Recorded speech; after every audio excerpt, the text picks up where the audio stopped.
Assalamu alaikum. Hi guys, assalamu alaikum. I hope everyone is well. So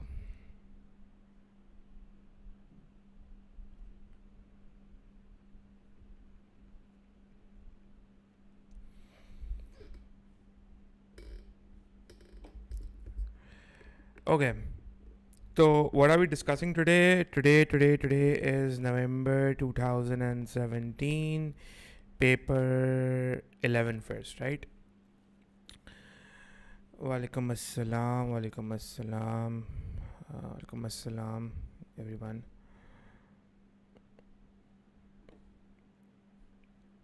Ryan, I am not really sure about that. You need to ask the British Council about that.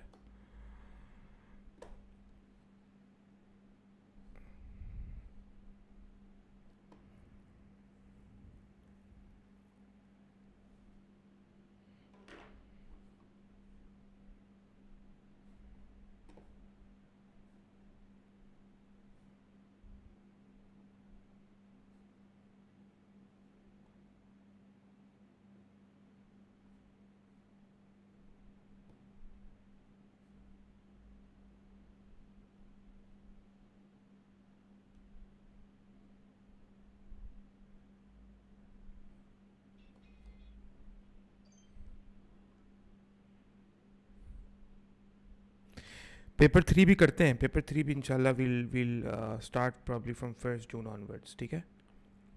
So paper 3 इंशाल्लाह 1st June onwards देखेंगे. Hello Fahim. Okay, so let's begin.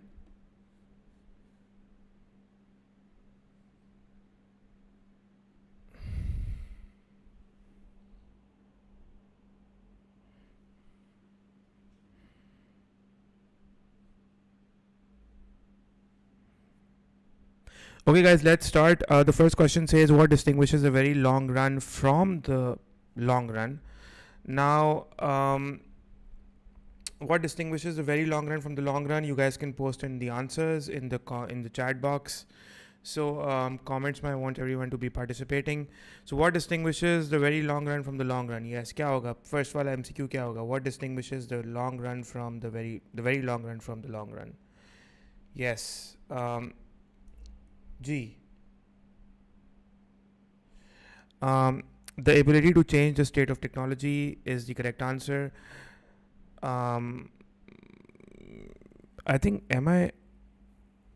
sorry, I've opened the wrong. मैंने variant 13 पहले खोल लिया. पहले variant 1 करना था. I'm sorry. My bad. Let's do the variant 1 first. So variant 13 था. So October November variant 11. 2017.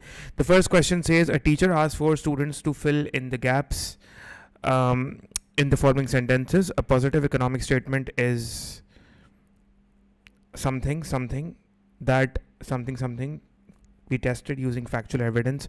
So iska jo correct answer hoga wo kya hoga guys?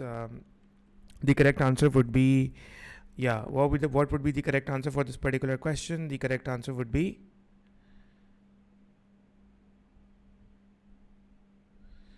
the correct answer to the question would be A for apple. Yes, that is correct. So a positive statement is an objective statement where you can test it using factual evidence, where whereas the normative economic statement it's subjective and it cannot be tested using factual evidence. So A is the correct, because it just correctly matches the economic definition of a positive statement. Positive statements are testable through evidence, and based on that you can reject them, accept them, whatever. But normative statements involve value judgment, so A is the correct answer. Question number 2. Question number 2 says, from 1990 to 2000, each of the countries listed below changed towards a market economy through privatization programs. You have 4 different countries. So basically this is given the ratio of the private sector earnings to GDP. Okay? And then you have the Czech Republic, Hungary, Romania, Slovakia. What can be concluded about the rates of privatization? G. What can be concluded about the rates of privatization? So, in my opinion, what do you guys think would be the correct answer?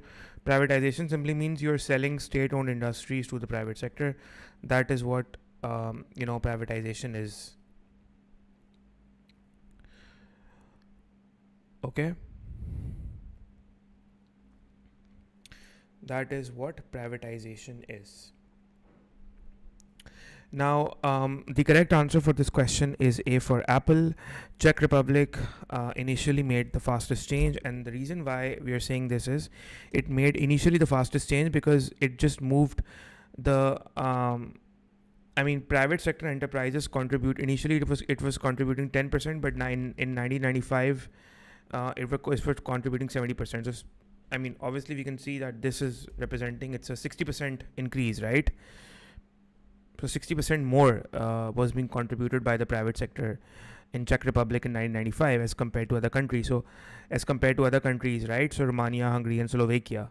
So the Czech Republic initially made the fastest change. So that is correct. The baki, the B, C, and D are not correct because Hungary made the least overall change. No, Hungary did not make the least overall change. The least overall change was made by Romania. Least overall change means from 15% you compare it to 60%. Got it. Romania made the greatest overall change. No, Romania did not make the greatest overall change. The greatest overall change was made by it was made by Czech Republic and Slovakia. So and Slovakia made the steadiest change. Slovakia did not make the steadiest change because from 1990 to 1995 the increase, it just 50% more was contributed by the private sector enterprises, and then from 1995 to 2000 the jump was only by 20%. So this is not steady. This is not a steady. This is a big difference, right? So it's not steady. So that is what makes A the correct answer. So what can be concluded MCQs are like this. You have to look at each answer option and evaluate, is it right, is it right, is it wrong, and this requires some of your time as well. So yeah. Okay. Abdul Rafe, walaikum assalam. Okay, guys, now moving forward, question number 3 says you guys can share the stream with everyone so that more people can join and we can discuss these MCQs. Question number 3 says farmers use traditional methods which lack access to finance and often employ family members on a part-time basis. If working practices in agriculture could be improved, how would this be likely to be shown on the production possibility curve? So farmers are using traditional methods. So if working practices, the correct answer is kya hoga? The correct answer would be a movement from, the movement from S to T hoga. Why? Because pretty simple, S to T is the correct answer. Because S to T means that the economy is getting more efficient and it is utilizing resources efficiently, and plus the point is that it says that working practices in agriculture is improving. So definitely the output for agriculture would improve while the output for the manufacturing sector would sort of stay the same. So yes, C would be the correct answer for question number 3. Got it? C would be the correct answer for question number 3. Moving forward, question number 4 says which type of goods are distinguished from one another by the presence or absence of an opportunity cost. So the answer to question number 4 should be B for boy, economic goods and free goods, because economic goods involve an opportunity cost in production and your consumption as well, because they require resources, while free goods there's no opportunity cost to provide them, right? So economic goods have an opportunity cost while free goods like air and sunlight do not. That is what makes boy the correct answer. Question number 5 says what would cause a shift in the supply of good X and a movement along its supply curve? What would cause a shift in the supply of good X and a movement along its supply curve? Sorry. So the correct answer for question number 5, if you look at all the other options, they are, it should be D for David. Come on, guys, you need to pour in your answers in the comments so that I can see that most of you are able to comprehend these. So apne answers, just start writing your answers in the chat box. D, it's D because an increase in the wage rates would shift the supply curve to the left, while a change in consumer preference would cause a movement along the supply curve. A change in consumer preference would shift the demand curve to the right. hence causing an extension in your supply. As there's an upward pressure on prices, so supply would extend. That is what makes D the correct answer. It cannot be B because a decrease in imposition of a tax will shift the supply. There's no movement along the supply. A decrease in factor productivity would also shift the supply. That is why for question number 5, boy is incorrect. Both the factors would shift the supply curve. ठीक है, got it? हाँ तो movement, सिमरन says sir movement सिर्फ price से नहीं होती, तो बेटा मूवमेंट प्राइस से ही हो रही है ना, मतलब you can clearly see the movement price से हो रही है ना, मतलब ये कॉन्सेप्चुअल अंडरस्टैंडिंग की लैकिंग मुझे नज़र आ रही है यहाँ पे आपकी. यू कैन क्लियरली सी कि मूवमेंट प्राइस से ही हो रही है, डिमांड शिफ्ट हो रही है, तो जब डिमांड शिफ्ट होती है तो शॉर्टेज आती है, तो अपवर्ड प्रेशर क्रिएट होता है प्राइसेस के अंदर. So this is causing an extension price, this is the price mechanism. Okay, so movement price से ही हो रही है ना बेटा यहाँ पे, ठीक है. I mean, the price is the reason why there's an extension in supply. I mean, it's got it. Question number 6 says a supply curve is represented by the equation quantity supplied is supply equation आपको दी हुई है, that is 10 plus 5p, where p is the price. Which price rise would cause the quantity supplied to double? Okay, so which price rise would cause the quantity supplied to double? तो उसमें क्या होगा? What do you need to do for this? हमें सबसे पहले we need to find the initial quantity. So we need to find the initial we need to see किसमें quantity supply double हो रही है, and पहले तो so if we can see in all the answer options you have $1 is, I mean the price is going up from $1, which means that $1 is the initial price. So let's take the quantity supplied at $1, 10 plus 5 times $1. So the quantity supplied would be how much the quantity supplied, the initial quantity supplied. So if the price is $1, the quantity supplied is how much? The quantity supplied is 15 units, right? So that's P1 Q1.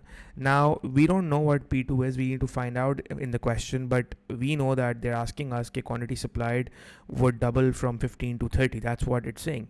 It says which price rise would cause the quantity supplied to double. So the quantity has to go from 15 to 30. So again, what we'll do is that we'll use the same equation, which is 10 plus 5p equals to the quantity that is being supplied, and the quantity supplied is 30 times 10 plus 5p. So you can solve for p, and the correct answer would be how much would be the correct answer? The correct answer should be C. Yep. So question number 6 should be C should be the correct answer. Goes up from $1 to $4. Okay, easy question. Along with supply curve, it's a question number 7, very easy. I'm not going to waste time here. It's the horizontal summation of individual demand curves. The correct answer should be boy. Question number 8, the table shows the price of a good and total expenditure on the good during specific periods when the market is in equilibrium. As far as this question is concerned, when the market is in equilibrium, so question number 8, I mean, what would be the correct answer for question number 8? Yes, guys, question number 8 is a good question. So the price is given, total expenditure is given, and so what would be the correct answer? The correct answer would be the price elasticity of supply is equal to 0.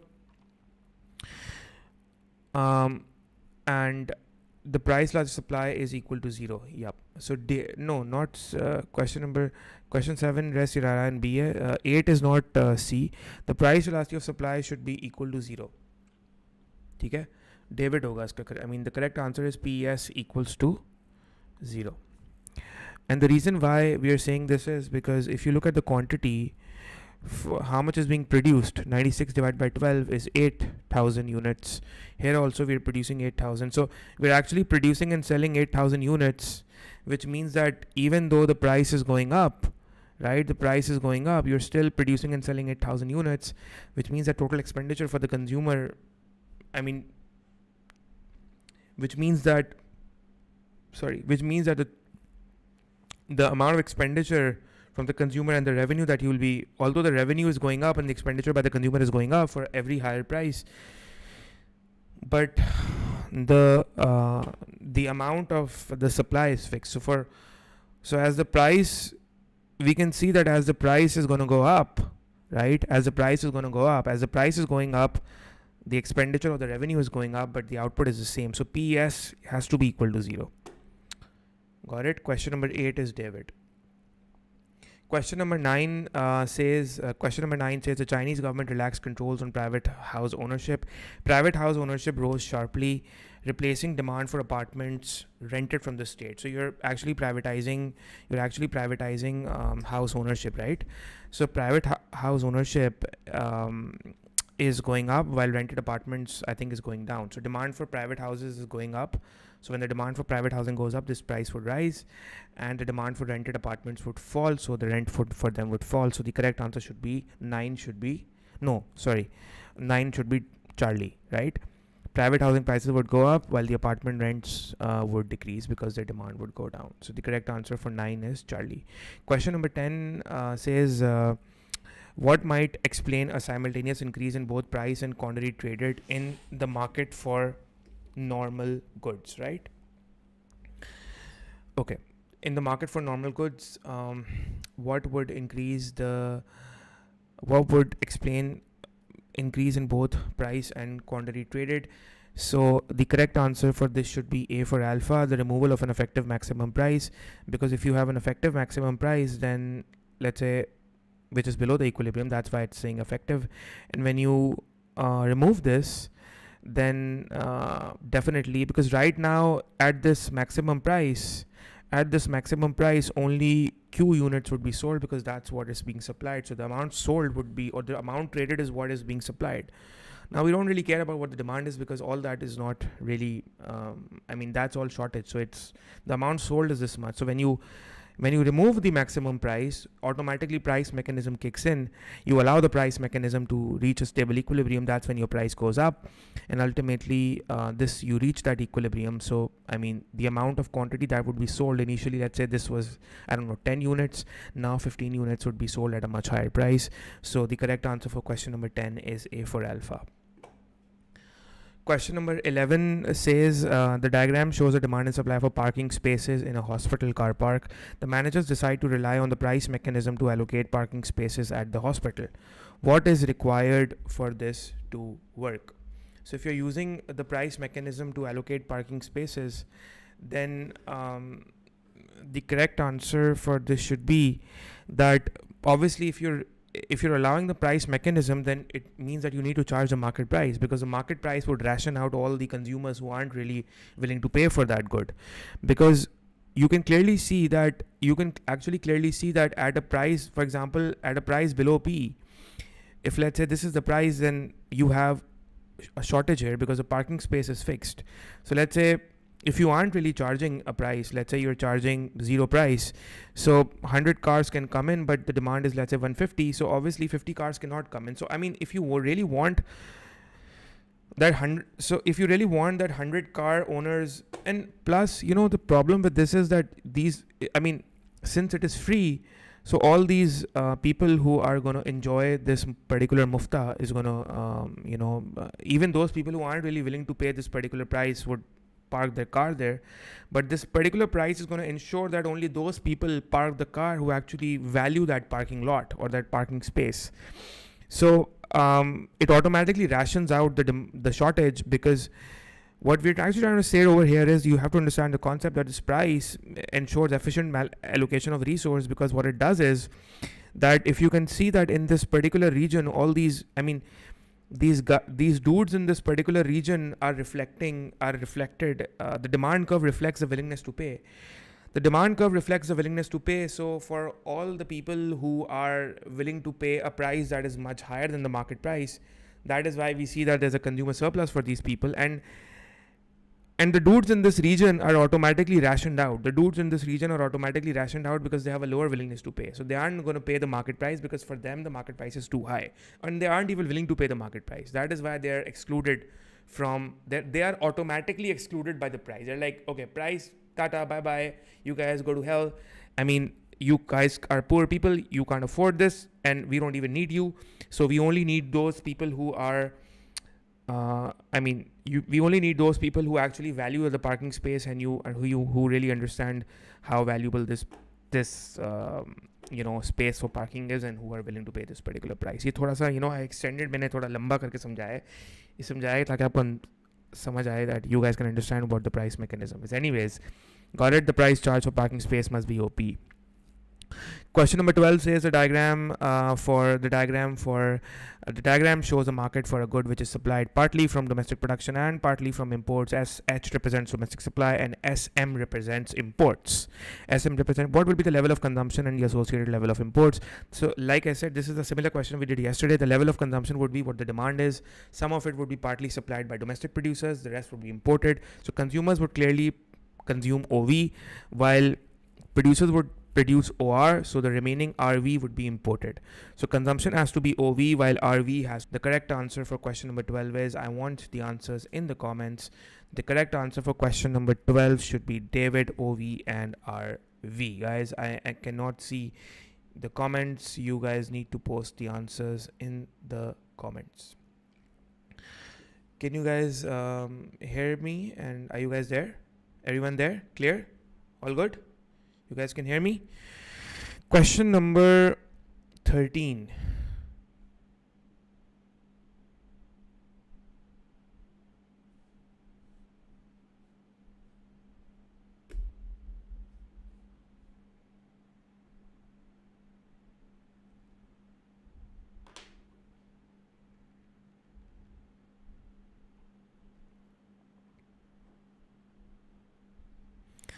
Question number 13.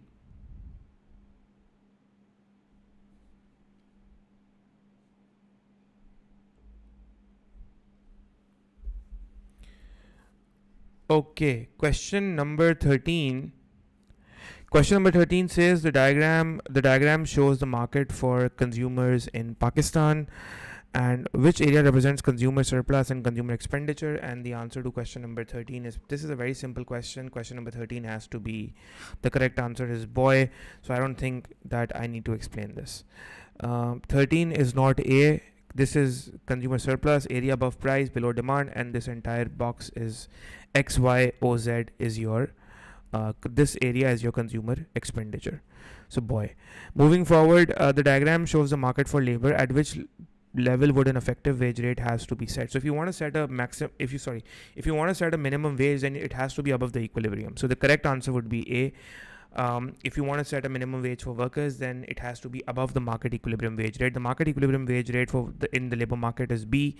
So the wage rate, the minimum wage has to be A. Got it? So A is the correct answer for question 14. Question number 15 says, what is an accurate statement about the subsidy? The correct answer for question number 15 has to be C, obviously, because it is a financial assistance to firms from the government to help increase output. So we're not going to be wasting time on these simple MCQs. Let's move forward to question number 16.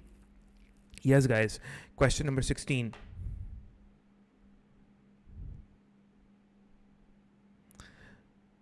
Yes, guys, question 16. What is the answer to question number 16?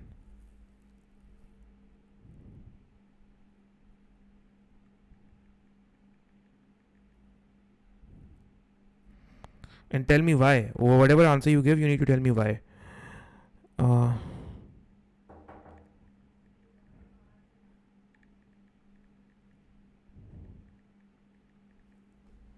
Yes, what is the answer to question number 16? You guys are saying C. You guys are saying C. You guys are saying X. This is the amount of subsidy. This is what you're saying. I don't think so. I don't think question number 16, the correct answer to question number 16 is C. Just give me a second. Just give me a second, okay?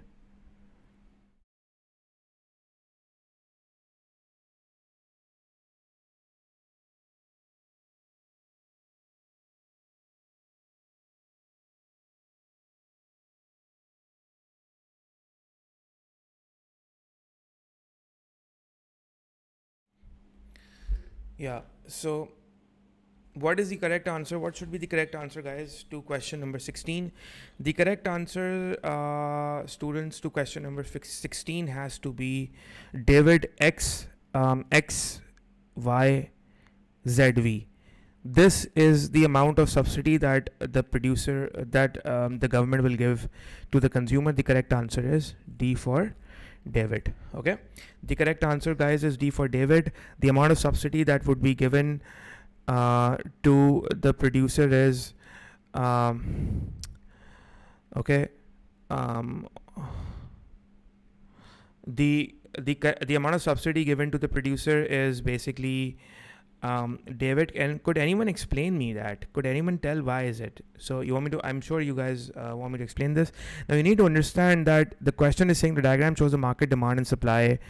It shows the market demand and supply for an agricultural product. The government guarantees producers a price of at least OX for their output. So the government says that, okay, fine, you know what, if this is the market price is OV, right? But we are going to guarantee you a minimum price. I mean, we're going to guarantee you a price of X, right? So the price is V, but we're going to guarantee you X, but allows the market price to be freely determined by the reason. So the fact that they're saying that it allows the market price to be freely determined by the demand and supply means that, you know, the market price is being charged. So the market price is being charged to the consumer. So this is the price the consumer is paying, but this is the price the producer is receiving. So the price the producer receives versus minus the price the consumer pays is the damn subsidy, which means that this vertical distance XV is a subsidy per unit multiplied by how many units are being sold, T units, OT is being sold. Because obviously if the price is determined by the market, which is the price the consumers would pay, then obviously OT has to be sold, which simply means that XYZV has to be the amount of this. I mean, it has to be the subsidy. That the subsidy is just extra money that is given by the government to the firms. So the government says to the producer, okay, fine, you know what, the consumer is going to pay you V for T, the consumer will pay you V for T, which means that this is the amount of revenue you will get from the consumers, plus on top of that we're going to give you a subsidy of this much. So yeah, this is what it is. Got it? Question number 16, David is the correct answer. Got it? ठीक है जी? Are we cool? Okay, guys, moving forward, question number 17 says, how will the transfer payments of low-income families funded by a mix of direct taxation and indirect taxation affect the total level of consumption? Question number 17 जो है, I mean, the effect of transfer payments. See, the transfer payments to low-income families, what they will do is that it is going to increase your disposable incomes, right? Which has to increase consumption. But the thing is that it is being funded via direct and indirect taxes, and direct and indirect taxes may reduce consumption of other groups of people on whom those taxes are being charged. So the net effect on total consumption is really uncertain. We don't know. So we're paying transfer payments to certain people, but then we are using that money from from other segments of society by taxing them. So we can't. It depends. So we aren't really sure about what would be the impact on the total consumption. So the total consumption is sort of uncertain. That is why A is the correct answer option out of the 3 options. So yeah, so it won't be B. The level will fall. No, I mean, it won't fall. The consumption is certainly not going to fall. I mean, we can't be certain on that it will fall because low income groups usually tend to spend a high amount. So, I mean, they have a higher propensity to consume. So the level of consumption is not falling for certain. I mean, we aren't really certain about that. And also, the level will remain unchanged. This is also unlikely. It's not that it will remain unchanged. The level will rise. I mean, this is very much overgeneralized. So it's not, the fact that it will increase is not really guaranteed. So that is why A is the correct answer. Question number 17 says, question number 18 says, the table shows the annual percentage change in output per worker employed for 4 nationalized industries before and after specialization. So you have these nationalized industries given: railways, electric supply, shipbuilding, telecommunications. So it's giving you the output per worker. It's not giving you total output. It's giving you the output per worker. So it's saying that before privatization, railways had a negative 4% output per worker. It was a negative, but after specialization, it has improved after privatization it has improved. And then you have electric supply, shipbuilding, telecommunication. What can be concluded from the table about the effect of privatization? So if we look at the answer option A, employment fell in the railway industry. Employment fell in the railway industry. So this is incorrect because the data is not giving us anything about employment. The data is giving us about output per worker. So this is incorrect. Employment was unchanged in the telecommunication. Industry. Basically for the telecommunication industry, the productivity was unchanged. The labor productivity, output per worker was unchanged, which is the formula for labor productivity, not about unemployment. So this is incorrect as well. Output was greatest in electricity supply industry. What can be concluded from the table about the effect of privatization? They're saying about the effect of privatization. So you have to look. So if you look at after privatization, it says output was greatest in the electric industry. So I'm sure that you guys must be thinking that a lot of students would have marked this answer, but that's also incorrect. The correct answer is David. And I'll tell you why. See, workers became less efficient in shipbuilding industry. In shipbuilding industry, before privatization, shipbuilding, the output per worker in shipbuilding before privatization was sort of a 4%. Every year, the per worker output change before privatization was increasing by 4%, but now it is decreasing by 1%. So, which means that workers are becoming less efficient, because this is output per worker is talking about labor productivity. So that is why D is correct. Why is C not correct? I'll tell you why is C not correct, and always remember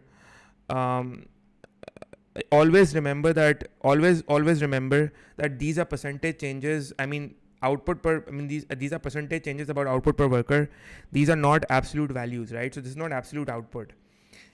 And for C, it says highest output growth is 9% in electricity. Highest output growth. Output was greatest in electricity industry, right?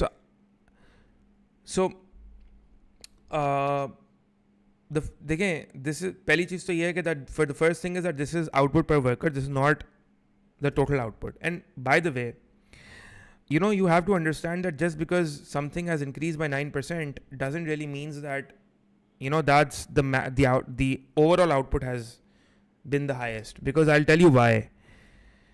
Let's say I'll explain because you need, and a lot of times these confusions do occur. So let's say that initially I was producing 1 unit and now I'm producing 5 units. So by the way, if you look at the percentage jump, this is a 400% increase. So, but still I'm only making 5 units because initially I was making less units, but still it's a 400% jump. Now, if you look at 400%, you might be thinking, oh my God, 400% jump. Wow. I might be producing millions of units, but no, I'm only producing 5 units. And if I look at from 100, if I was producing 100 units, if this other guy was producing 100 units and now he's producing 110 units, so that's only a 10% jump. So only a 10% jump versus the 400% jump, you might be thinking that output was the greatest over here, but no, the output is 5 versus over here, the output is 110. So if you look at the percentage changes, you can't really look at anything about the total output, वैसे भी. And plus, this is just output per worker. It's not giving you anything about total output. It's not talking about total output. It's talking about labor productivity, first of all. And also, these are percentage changes. This is not absolute output. Got it? So, these percentage, and by the way, the concept that I've explained to you right now, these sort of concepts will be tested time and time again in your MCQs. Question number 19. And Samra Vakar, why is C not correct? Samra, I've just explained the reason. That is why. That's the reason for C not being correct. I hope that you have understood. In its recent budget, the government increased the defense expenditure and the amount spent on training to increase the productivity of the workforce. Question number 19, the answer would be C for Charlie, because pretty simple.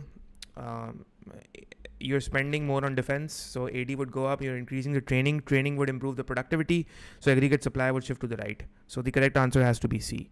Okay, moving forward, question number 20. The table shows a country's consumer price index for March and April. Which statement correctly describes what happened between these 2 months? So in March and April, like the next month, CPI index has gone up, and we can clearly see that the CPI is falling. So if the CPI is falling, it means that there's deflation.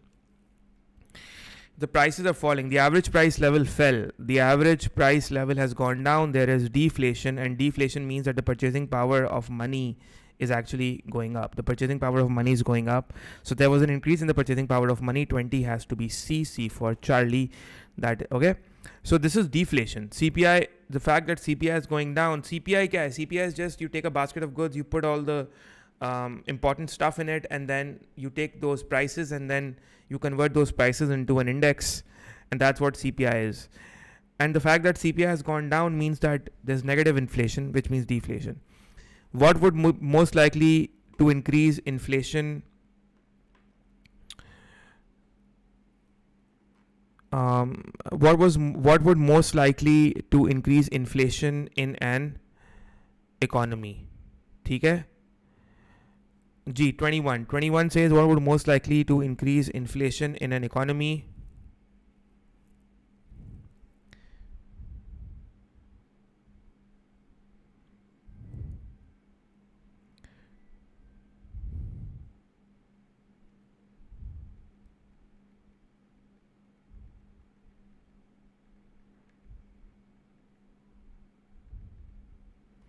Question number 21 says, what would most likely to increase inflation in an economy, guys? The correct answer for question number 21 is yes, an increase in interest rates, I guess, right? Question number 21, the correct answer has to be David. Not an increase in interest rates, David. An increase in taxes on imports. Increase in interest rates is not correct.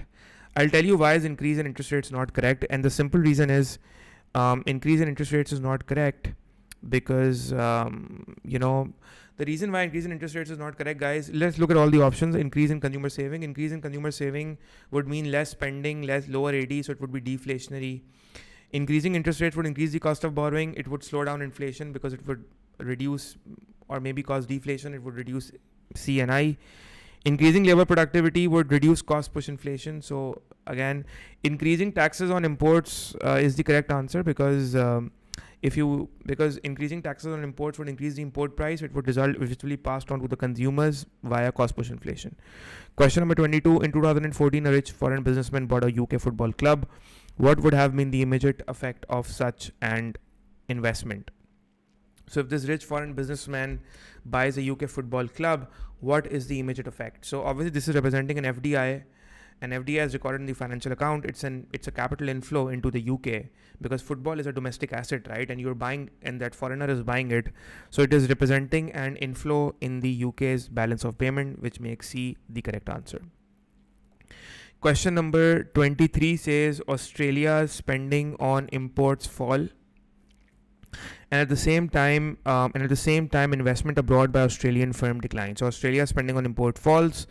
At the same time, investment abroad by Australian firms decline. Okay, which diagram shows the immediate effect of these changes? Okay, so what is happening is so the supply of Australian dollars would go down. Because Australia is spending less on imports, and then investment abroad by Australian firms is declining as well, which will also result into a fall in the supply of Australian dollars in the forex market. Nothing happens to demand. So question number 23, the correct answer should be what? The supply is going down, which I think B should be the correct answer because the supply of Australian dollars is going down. So yeah, 23 is B. Okay. Question number 24 says an economy's terms of, I think the same MCQ we did yesterday as well. This is a repeated MCQ that we did yesterday.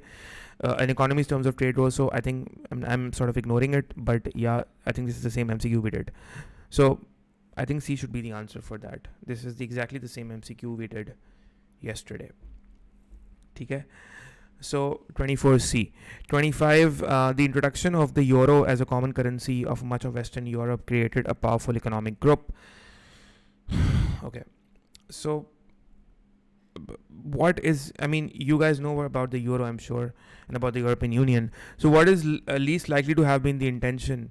So firstly, the intention of introducing a common increasing in Europe was basically aimed at promoting more international trade, increasing it meant, yes, increasing labor mobility and employment was the agenda, and enhancing economic growth within the Eurozone was the agenda as well.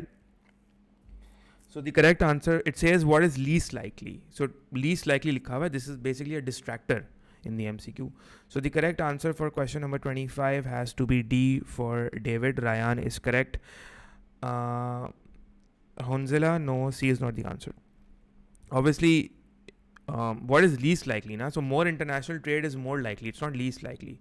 So more international trade within the region, which is basically known as intra-regional trade. Intra-regional trade was the intention. Greater labor mobility was the intention. Faster economic growth was the intention, right? More international trade with non-members was not the primary goal for this, right? So reducing.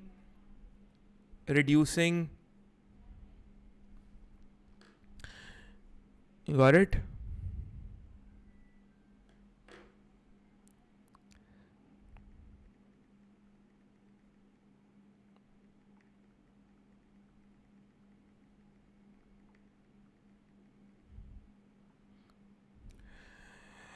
Question number 26 says country X has a comparative advantage in producing wheat and country Y in producing cars. However, the countries choose not to specialize and trade. What is a valid reason for this behavior? So if country X has a comparative advantage in producing wheat and country Y in producing cars, and the countries are not choosing to trade, so it could be either because the trade ratios lies outside the opportunity cost ratios, they're not within the opportunity cost ratios, or maybe, there's a huge transport cost is making it ineffective. So A should be the correct answer for this. A should be the correct answer because high transport costs relative to opportunity cost differences between the countries, right? So if the transport cost is because it means that the transport cost is outweighing the gains from specialization. So if the transport cost outweighs the gains from specialization, then trade becomes inefficient despite the fact that both countries have a competitive advantage. Exchange rate lies within the opportunity cost ratios. This would the fact that exchange rate ka matlab is the rate of the exchange ratio, not the exchange rate of the currency. This is not what that is. अक्सर बच्चे confused जाते हैं. The exchange rate here means the trade ratio. So exchange ratio, the exchange rate lying between the opportunity cost ratios would enable trade. It will not prevent trade. It would enable trade, promote trade, not prevent it. Immobility of the factors between countries. Immobility of the factors between countries is irrelevant because factor mobility affects the production within the country. Factor mobility affects production within the country. It doesn't really affects the trade between the country. So if we have already established the fact that one of the countries have a competitive advantage in one and the other, then this shouldn't be a problem for us. There's something else at play here, not immobility. Trade is based on absolute advantage rather than comparative. Trade is based on absolute rather than comparative advantage. So, ये भी नहीं है. This is not the correct answer as well, because trade could take place based on, even if you have a absolute advantage in even if you have an absolute advantage in both, still trade could take place based on comparative advantage. That is exactly what David Ricardo was trying to explain the world by his theory on comparative advantage, that comparative advantage. Okay, so even if someone doesn't really has an absolute advantage in something, but still if it has a comparative advantage, then trade should take place based on comparative advantage, not absolute. Question 27, what is not an example of protectionism? आसान सा सवाल है. 27 का answer क्या होगा? C होगा. Maximum supermarket food prices. This is the maximum prices is the price control. This is not a trade restriction. It is a price control. Baki jitni bhi, all the other things are classic protectionism examples. So C is the correct answer. Question number 28 says the government of a country plans to cut income tax rates. The initial equilibrium for the country is represented by point X on the diagram. What is the new equilibrium? So if the country is planning to cut income tax rates, then what will happen is that lower income tax rates would mean more disposable income and higher consumption, which will result in a rightward shift in aggregate demand. So the correct answer should be B for boy. B is the correct answer. Got it? Simple and easy. Question number 29 says, if an economy has a floating exchange rate, which policy would have an expansionary effect on national income with the smallest reduction? Okay, so read this question. If an economy has a floating exchange rate, which policy would have an expansionary effect on national income at the same time with the smallest reduction in current account surplus? You need to understand this, that an expansionary effect on GDP and national income may reduce the surplus or might increase the deficit, because a strong domestic growth creates a negative effect on BOP because of high sucking in of imports that I mentioned yesterday as well. Question number 29. So isme, I mean, if you want that you should have an expansionary effect on national income, while you don't even want the current account surplus to go down a lot. So the only thing that is sort of looks suitable to us is boy, because see, if you look at A, reducing income taxes would boost AD, it would increase national income, and it would increase imports as well. It would worsen the current account, so current account surplus would reduce, so it's not that option. If you look at C, subsidizing home loans would increase the consumer expenditures, AD would go up, national income badegi, imports will rise, current account surplus would reduce as well. Government spending on transport infrastructure, this will directly increase imports, because the government would start importing raw material for infrastructure, capital goods for infrastructure, so it will hurt the current account, although it will increase national income. So B is the correct answer, even if you don't understand why B is the correct answer, but we can mark B is the correct answer because A, C and D has to be wrong. But obviously I'll tell you why B is the correct answer, because a reduction in interest rates would increase C and I, increasing AD, boosting national income, but increasing interest rates would appreciate the currency. Reduce, hai na? So reducing interest rates would appreciate the currency appreciation would get stronger, and a stronger currency means that your ulta bol raha hu main, my bad. A reduction in interest rates, hai na? So a reduction in interest rates would result in hot money outflows, and that means that the currency would depreciate, it would weaken the currency, and a weakened currency means that your exports would get cheaper, and while imports would get expensive. So that would probably improve the current account balance. So again, that is what makes B the correct answer. Question number 30 says which, okay, so 29 is boy, that is what makes boy the correct answer. Question number 30 says which combination of fiscal and monetary policies is most likely to be effective in the short run for tackling deflation in a closed economy? Which combination of fiscal and monetary policy, right, for tackling deflation? So the correct answer for 30 has to be increasing the budget deficit, means that you are definitely going to boost your AD. So again 30A is the correct answer, because if you increasing budget deficit means that you enact a budget deficit. When you enact a budget deficit, you're like, okay, fine, we're going to run a budget deficit. We're going to make sure that our government spending is way more than tax revenues, and we don't really care even if we don't have tax revenue. Don't worry, we're going to sell bonds, we're going to borrow money from the economy, we're going to borrow money from the commercial banks. So that's okay, not a problem, but we'll make sure that we come out of recessions and deflation, so we boost the economy. So that is what our objective is for as far as expansionary fiscal policy is concerned. For monetary, reducing interest rate is an expansionary monetary policy. So we are good to go. We have done the paper. Now we are starting with variant 2 after a 2 to 3 minute break. Till then I'll finish my tea and you guys can take a 2-minute break. So this is basically, we're starting with variant 12, October, November 2017. Till then I'll just be back in 2 minutes, 2 to 3 minutes. Okay, variant 2. What mark should we aim on average in paper 1? Okay, so your paper 1 should not be less than 27. 27 is not, because the maximum silly mistakes that you can make is 3. 3 is other. It shouldn't be expected making more than 3 mistakes. I mean, a student would be dumb. It would be dumb of you to not practice MCQs, and because your paper is on the 9th and you have a lot of, your paper 2 was on the 14th. Come on, guys. So that's a lot of time.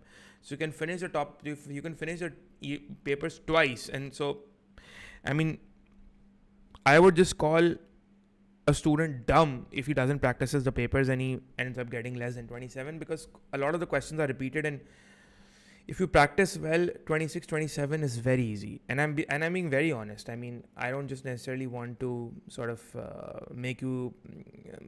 Fact is a fact. I mean, you have ample amount of time. A lot of questions are repeated. 10 questions तो बहुत easy होते हैं. So 10 questions are very easy. The only effort you need to put is on the 20 questions, and you have like you had a whole month. So I mean, there's no point in getting less than 27 if you work very hard. So your aim should be a minimum of 27. Okay. So 2-minute break.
Okay, guys, we are back.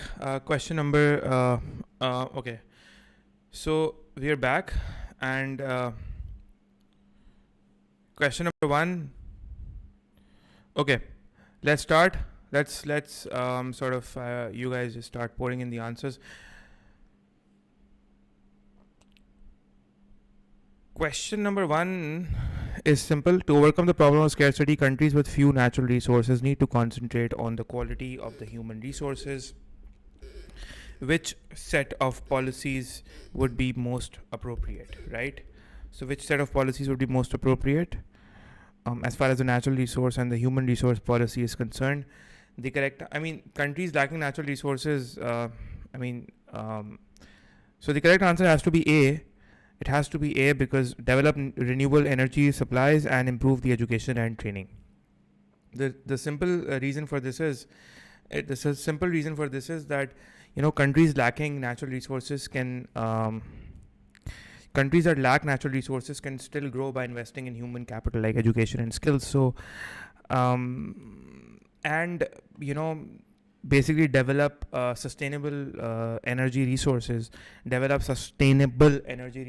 like renewable energy supply. So that's the way to grow.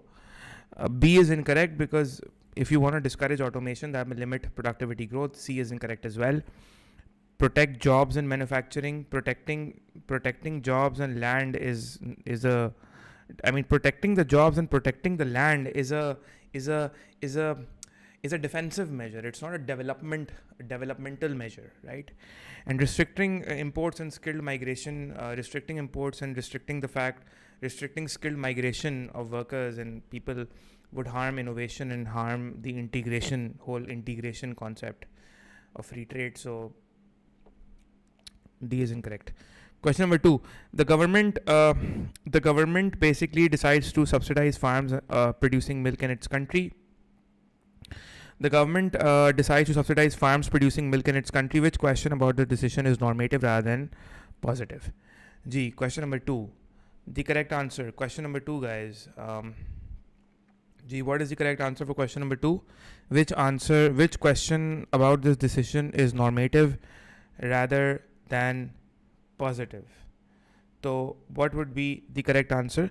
The correct answer for question number 2 would be boy. The reason being is that how should essential products such as milk be produced? And this is basically a value-based question involving an opinion or how things ought to be. So this is normative. So value judgments cannot, a value-based question. Value-based statements or questions cannot be tested. There's nothing. There's nothing to test here. It's just a value-based concept showing how things ought to be, right? बाकी सारे जो हैं, in how much will milk production increase, you can figure that out. It's factual, it's measurable. C is also employment. How much will employment change? It's measurable based on evidence and data. And how will milk prices change based on data? We can figure that out as well. Question number 3.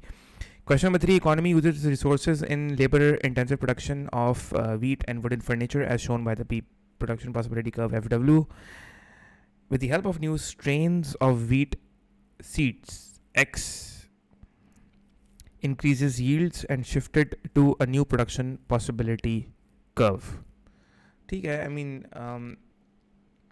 तो इसका pivotal shift होगा, and the correct answer would be C because furniture, there's no, you are basically these new strains of will increase the yield of the wheat, which will result in an outward shift result in a pivotal shift for increasing productive capacity for wheat. Simple.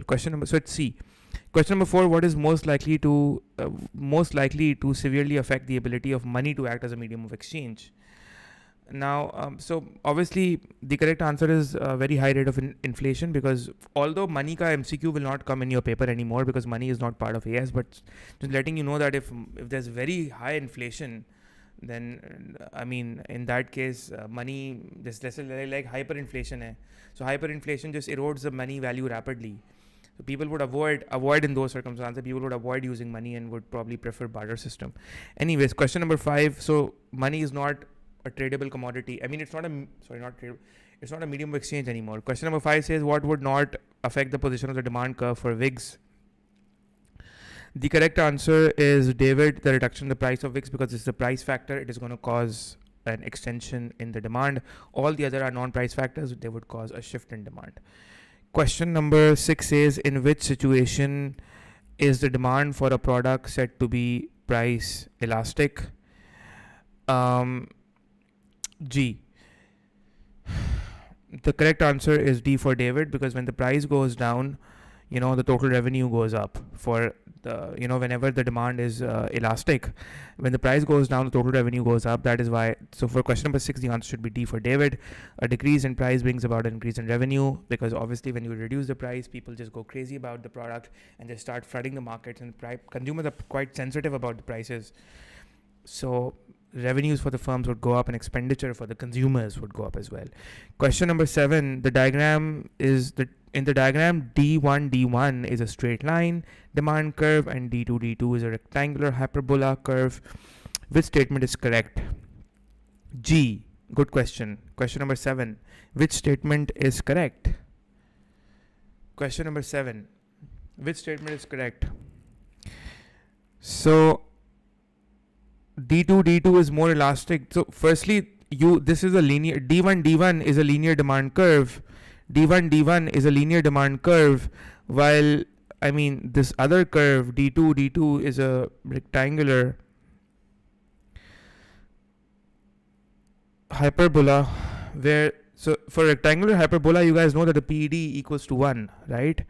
So it's unitary elastic, okay? And it is unitary elastic throughout the curve. So for a rectangular hyperbola, it's unitary elastic throughout the curve. It would remain unitary elastic through all points along the curve, throughout the curve. And as far as a linear downward sloping demand curve is concerned, you guys know that you must have studied that as we go down the demand curve, it is equal to 1 at the center. It is greater than 1 in this region, and at the point where the demand curve intercepts the y vertical axis, the PED is infinite, while PED equals to 0 at this point. So as we go down the demand curve, so although overall the demand curve could be elastic or inelastic, but even if you have an elastic demand curve, the elasticity would go down as we go down the demand curve, right? So what we're trying to say is, so basically the correct answer for question number 7 would be boy. D2 is more elastic than D1 at point N, because if you look at point N, I want you to look at, so D2 is more elastic than D1 at point N. So at point N, it's saying that this curve is more elastic than this curve at point N. And it makes sense, because at point N, you're actually all the way down towards the horizontal x-axis, and in that region, your demand curve is inelastic, right, in this region. So for the linear downward sloping demand curve in this region, your demand curve is inelastic, which means it should be less than 1, definitely, right? So at point N, the elasticity for D1 has to be less than 1. Let's say somewhere around, maybe let's assume a number 0.6, and for D2, the PED would be equal to 1, right?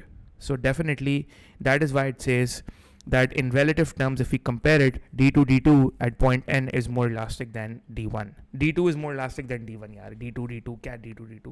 D2 is more elastic than D1 at point N. Got it, guys? Are we good? Question number 7. Are we good? Are we following or not? समझ आ रहा है सबको? Clear हो रहा है? ठीक है? सबको समझ आ रहा है? Good. Good practice. Question number 8. Let's go. Question number 8. Over a 4-year period. Yeah. Question number 8. Read the question.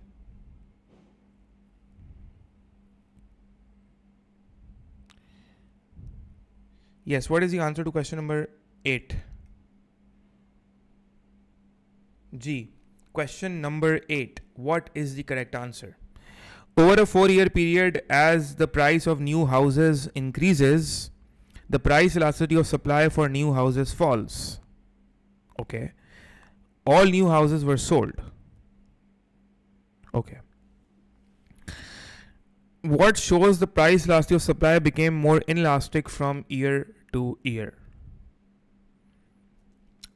G. So, I mean, you can see that the elasticity is falling, right? So, the price elasticity of supply is falling, which means that, houses are becoming more inelastic, right? So, when houses are becoming more inelastic, so it shows what shows PES become more inelastic, right? So what is going to tell us that PES become more inelastic? So dollar revenues to house builders declined each year. Dollar revenue to house builders declined each year. I mean, this isn't really relevant to PES directly. This doesn't really has to show with PES directly.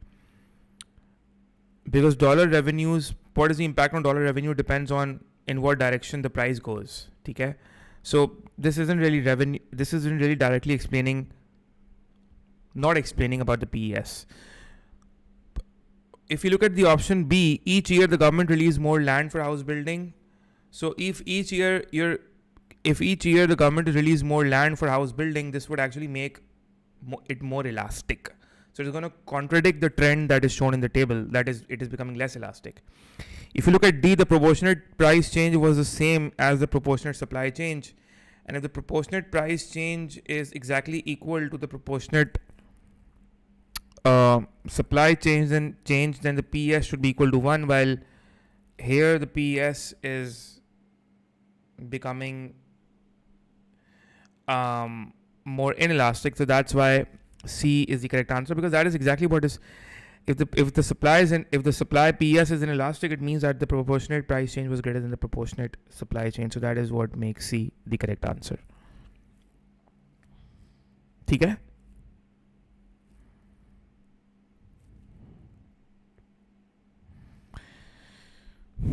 Every year, अगर year 2 से year 3 and year 4 में, if the proportionate price change was the same as the proportionate supply change, so PS is just constant throughout, it would be the same every year.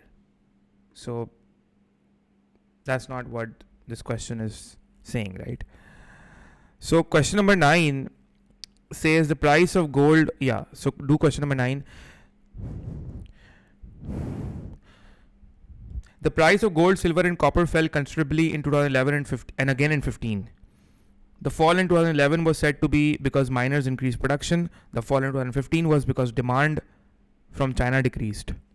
Assuming that equilibrium in 2011 was X, how would these movements be shown? So initial equilibrium to X diya hua hai na aapko sab in all these options. So you need to look at what would be the equilibrium. So if you look at 2011, in 2011 the price was falling because miners increased production. So if this is your demand and supply diagram, if this is your demand and supply, and this is originally you are at this point, so in 2011 the supply must have gone up. So if supply has gone up, right, in 2011, because miners are increasing production, then you should actually move to point Q, because supply has gone up from S1 to, changed considerably, right? So S2. So you should move to point Q here. And in 2015, basically, it says that the demand fell. So if demand has fallen subsequently, if demand is falling, so in 2011, we have to be, this is 2011 at point Q. And if demand is now going to fall, so if demand subsequently fall in 2015, so 2015 will be at this point R. Because now D2 has to intersect on S2, right? D2 has to intersect on S2 now, because S2 is our new supply. So again, the answer should be A for alpha. Okay? The answer should be A. Sunzila says C. C is not the answer, beta. C nahi ho sakta. Okay? Okay?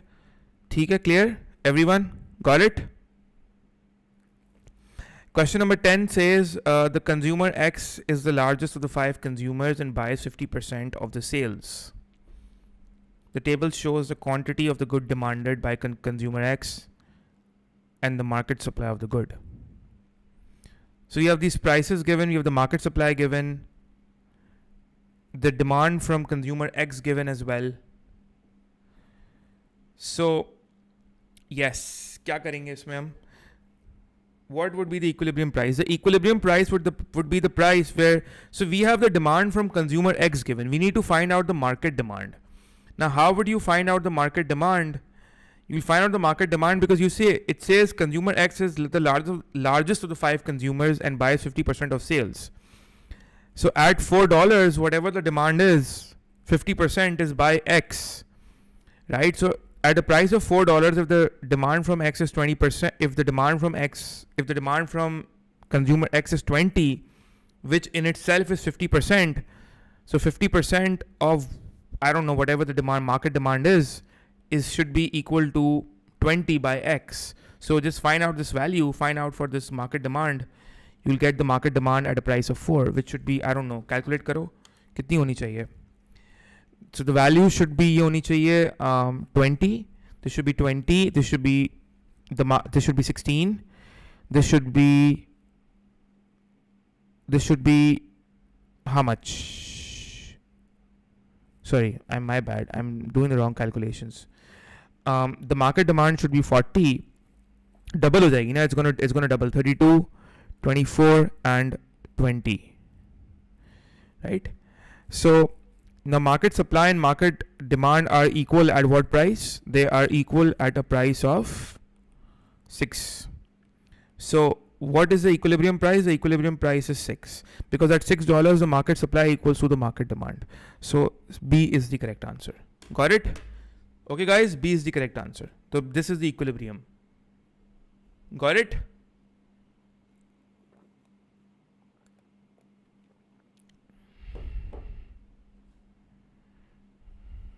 Everyone.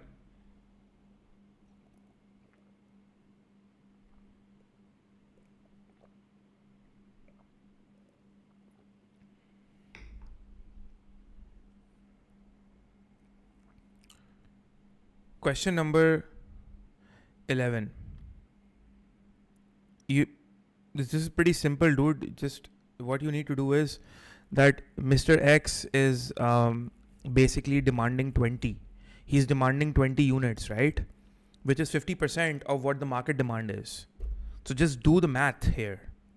If the market demand is X and 50% of X is 20, then X has to be 20 divided by 0.5, which will give you 40. And do the same for all the rest of the values. Okay? Ji, bole. Is everyone clear on this? Okay. Understood?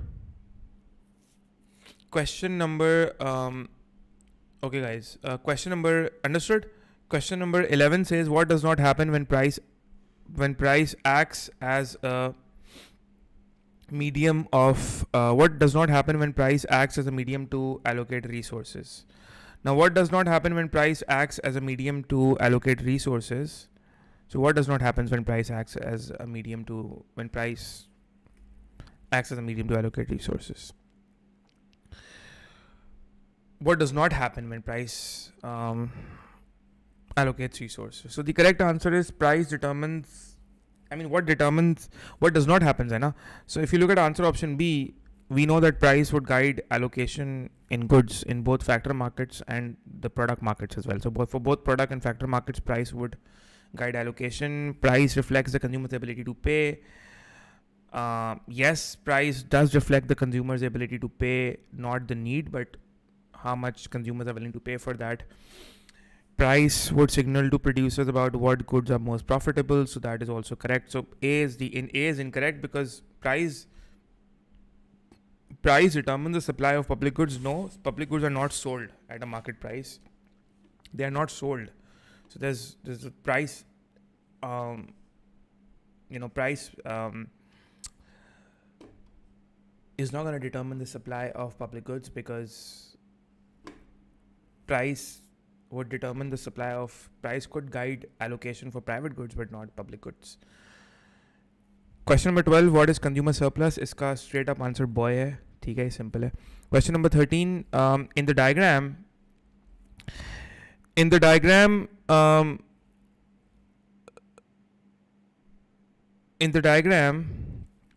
the original supply and demand is given. If supply shifts to S2, which area represents the change in consumer surplus? If supply shifts to S2, the price would rise from P to T, and the change in consumer surplus is this entire region, TP, QV. So again, question number 13 has to be the question number 13, right? Question number 13 has to be P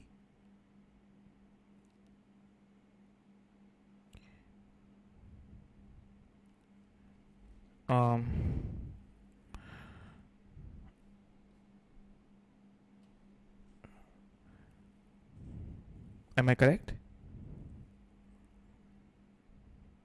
It has I mean this is your change in consumer surplus, right? So I don't know, मेरी PowerPoint में जो answer लिखा हुआ है that is incorrect, I guess.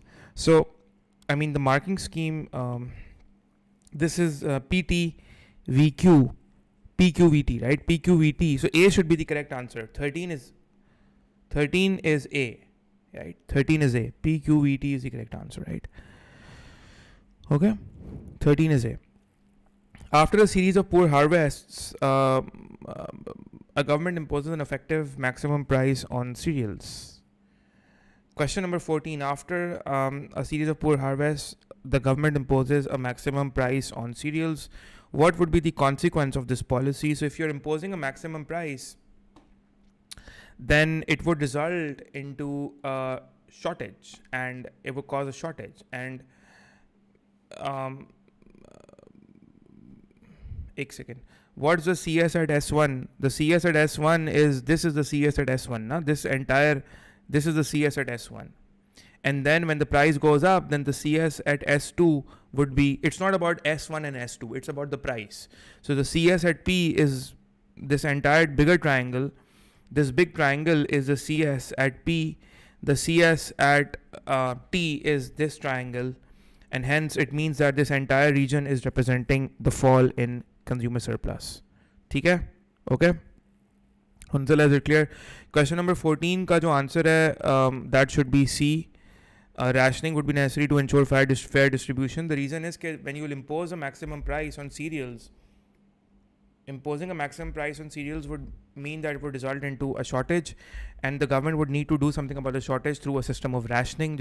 And that rationing is non-price rationing, because one rationing is done by the price mechanism itself. That's price rationing. But here the government would need to do something to avoid that rationing. To do something about the shortage through coming up with a system of rationing, and that rationing would be necessary to ensure a fair distribution. So otherwise, the problem with this, that would be, otherwise a lot of people would just buy maybe 10 kgs, 15 kgs, maybe they don't need it. So the government would need to do something about that. So it's non-price rationing, right?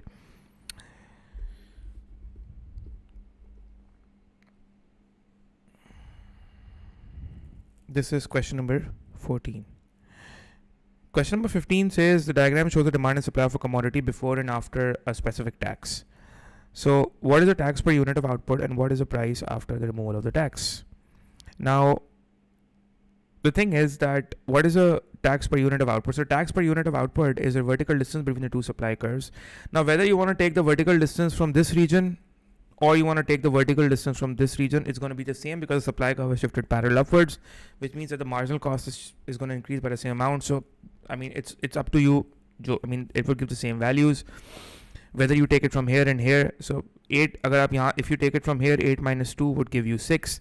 If you want to take it from here, then 12 minus 6 would still give you 6. So the tax per unit is basically 6.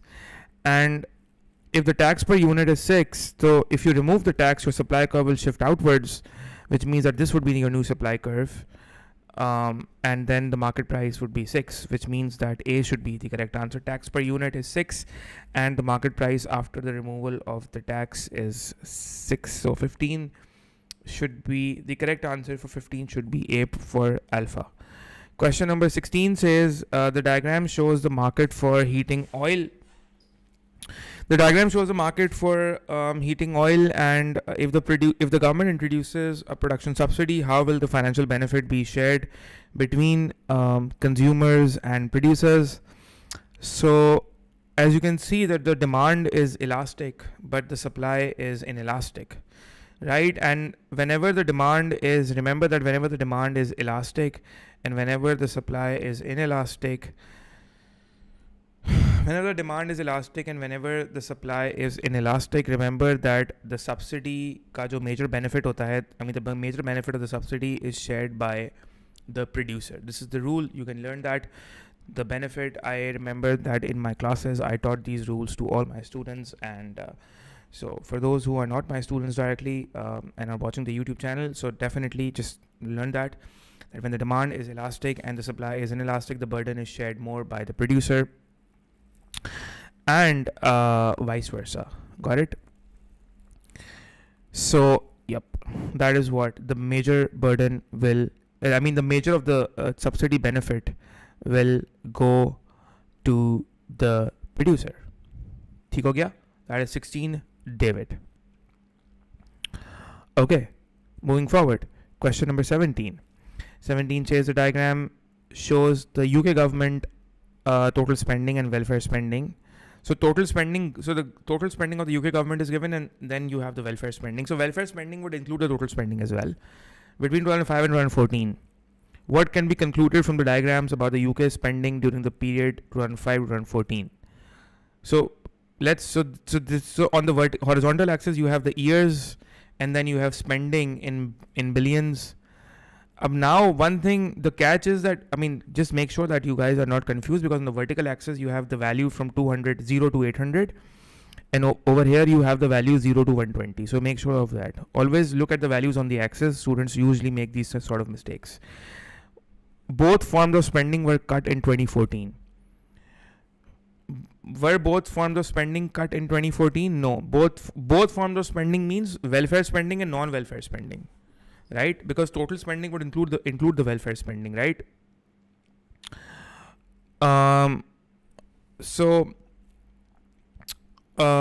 Okay. So question number 17 may both forms of spending were cut. Both forms of spending were cut in 2014. That is not true, because in 2014,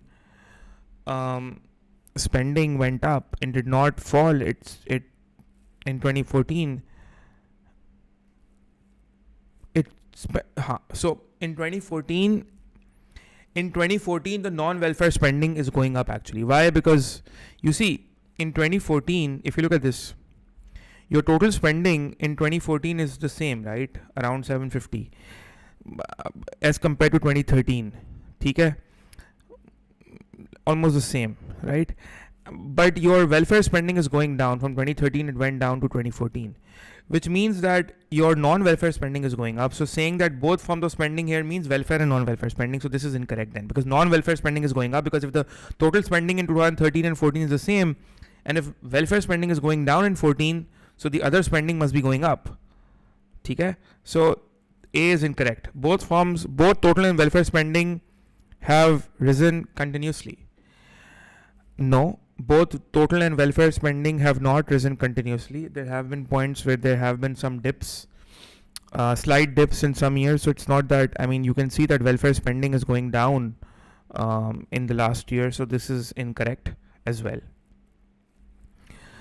In 2005, welfare spending made up a quarter of total spending. In 2005, the total spending was. In 2005, the total spending was around 400 and let's say it was 450. Okay? It was 450. It was 450 billion pounds, while the welfare spending in 2005 was around 80. So let's take the value 80 here, and let's sort of keep it simple. Let's take the value 50. So 80 upon 450 will not give you, it's not a quarter, it's not a 25%. This is not really representing a 25%, not even close. Okay? So which means that in 2005, the statement of C says in 2005 welfare spending made up a quarter of total spending. This statement is also incorrect, because welfare spending did not make up a quarter of total spending. In fact, welfare spending was way too less than a quarter. It was way too less than a quarter.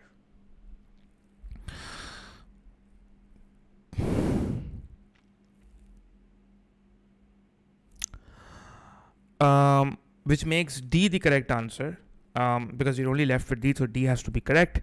Non-welfare spending has always exceeded welfare spending, and that is actually correct, because non-welfare spending is always exceeding the welfare spending, because you can clearly see that the total spending is always greater than your welfare spending. So if total spending is always greater than welfare spending, is it correct? Yes, it is correct. Now I know you guys must be saying that no, if you look at this bar is much longer than this bar, so this bar is much longer than this bar. So guys, don't look at the height of the bar, look at the value, look at the vertical value of the bar. Look at this bar in 2013, this is 110, while this bar in 2013 is 650 billion, and this is 110 billion. So okay, so don't look at the length of the bar or the height of the bar, look at the value against it. So non-welfare spending has always exceeded your welfare spending. 17, David is correct. Okay, got it. Question number 18 says health services in an economy are provided by private clinics that charge high fees.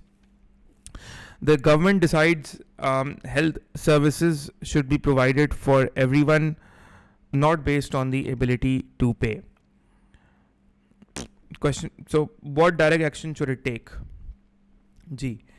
The correct answer should be David. Nationalize private clinics and remove the charging, because when you nationalize it, so just nationalize the private clinic, that's it, and remove the charging, because direct provision, because here the government would be providing the healthcare service, right? So if the government is providing healthcare service, so direct provision by the state would ensure more equity, because it would remove the price thing that was acting as a barrier to equity. So, and also nationalization by the government would allow more controlled access to this whole the healthcare sector of the economy. The government would know what are the costs and what are the charges and how much are the medicines coming in for what prices and all of that. So it gives more control on the cost directly to the government. Question number 19, the correct answer for question number 19 is, it says the government's in recent budget, a government reduced total spending and the productivity went up. So AD should go up while the AS should go up as well. So the correct answer has to be, no, so government reduced total spending. Now, so AD is going down while AS should be, I think, going up. AD is going down while AS is going up, so A is the correct answer. Question 19, the correct answer is A. AD is going down while AS is going up. Question 19 is A for alpha. Okay, simple. Productivity will increase. An increase in productivity will shift the aggregate supply to the right. Question number 20 says the table shows the retail price index of 4 countries. Year 1 index 100 base year. Which country had a higher rate of inflation in year 2 as compared to year 3? Which country had a higher inflation rate in year 2 as compared to year 3? So the correct answer for question number 20, so we need to calculate the rate of inflation, right? So okay, so what you need to do is that you need to calculate the rate of inflation from year 1 to year 2. So the year 1 to year 2 mein jo inflation hai, so obviously year 1 so from year 1 to year 2 the inflation is 0% because for the base year, because the year 2 index in year 2 there's no inflation for country A. Country A mein there's no inflation in year 2 because the base year is, I mean the index is still 100, so there's no inflation. But in year 3 we have 15% jump, and then from year 1 to year 2 we have a 10% increase inflation rate, and then from year 2 to year 3, from year 2 to year 3 From year 2 to year 3, you want to compare the inflation rate. So you take 132 as the index in year 3 minus 110 as the index in year 2, divide that by 110 times 100, right? So 132 minus 110 divided by 110 times 100 would give you 20%. So the inflation rate in year 3 is 20% from year 2. So year 2 से year 3 में in country B the prices are going up by 20% in year 3 from year 2.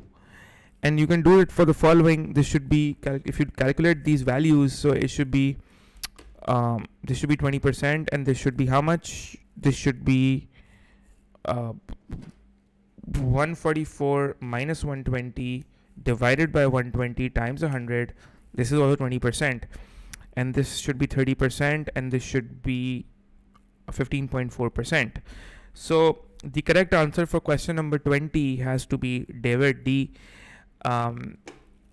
Country D had a higher inflation rate in year 2 than year 3. If you look at country D definitely had a higher inflation rate in year 2 as compared to in year 3, because in year 2 the country D's inflation rate was 30%, while in year 3 it was 15.4%, and all the other because that's what, you know, we can, yeah. So which country had a higher inflation rate in year 2 than year 3? It is country D, because the rate of inflation in year 3 was 15.4, while in year 2 it was 30%. Simple question. What does the current account of the balance of payment includes? The current account of the balance of payment, this is question number 21. What does it includes?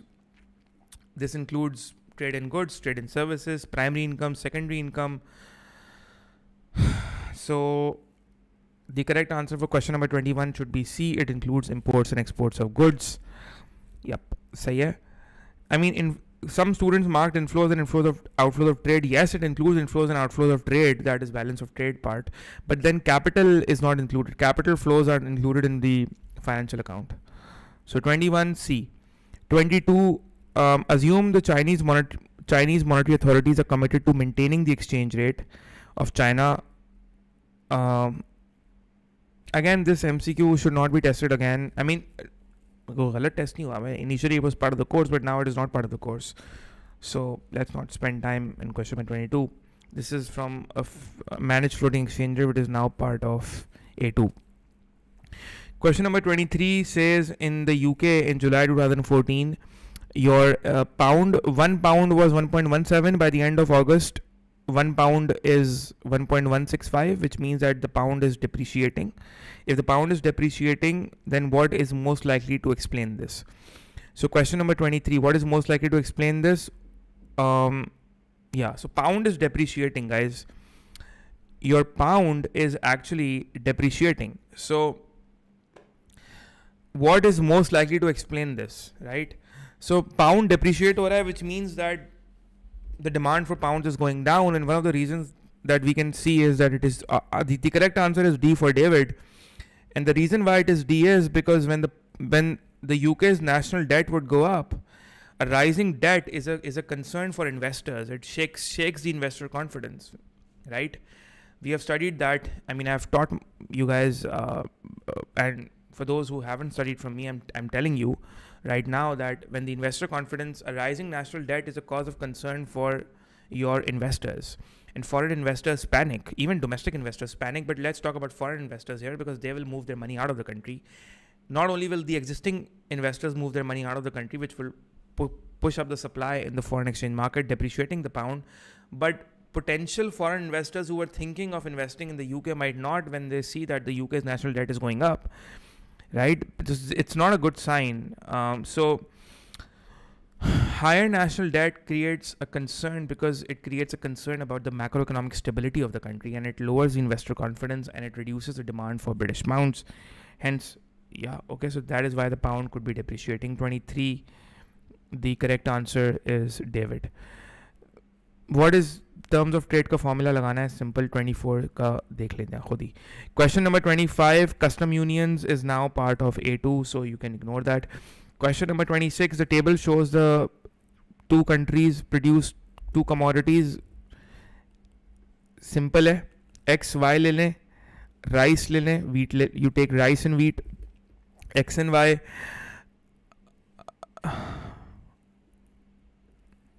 So you calculate the opportunity cost ratios, and the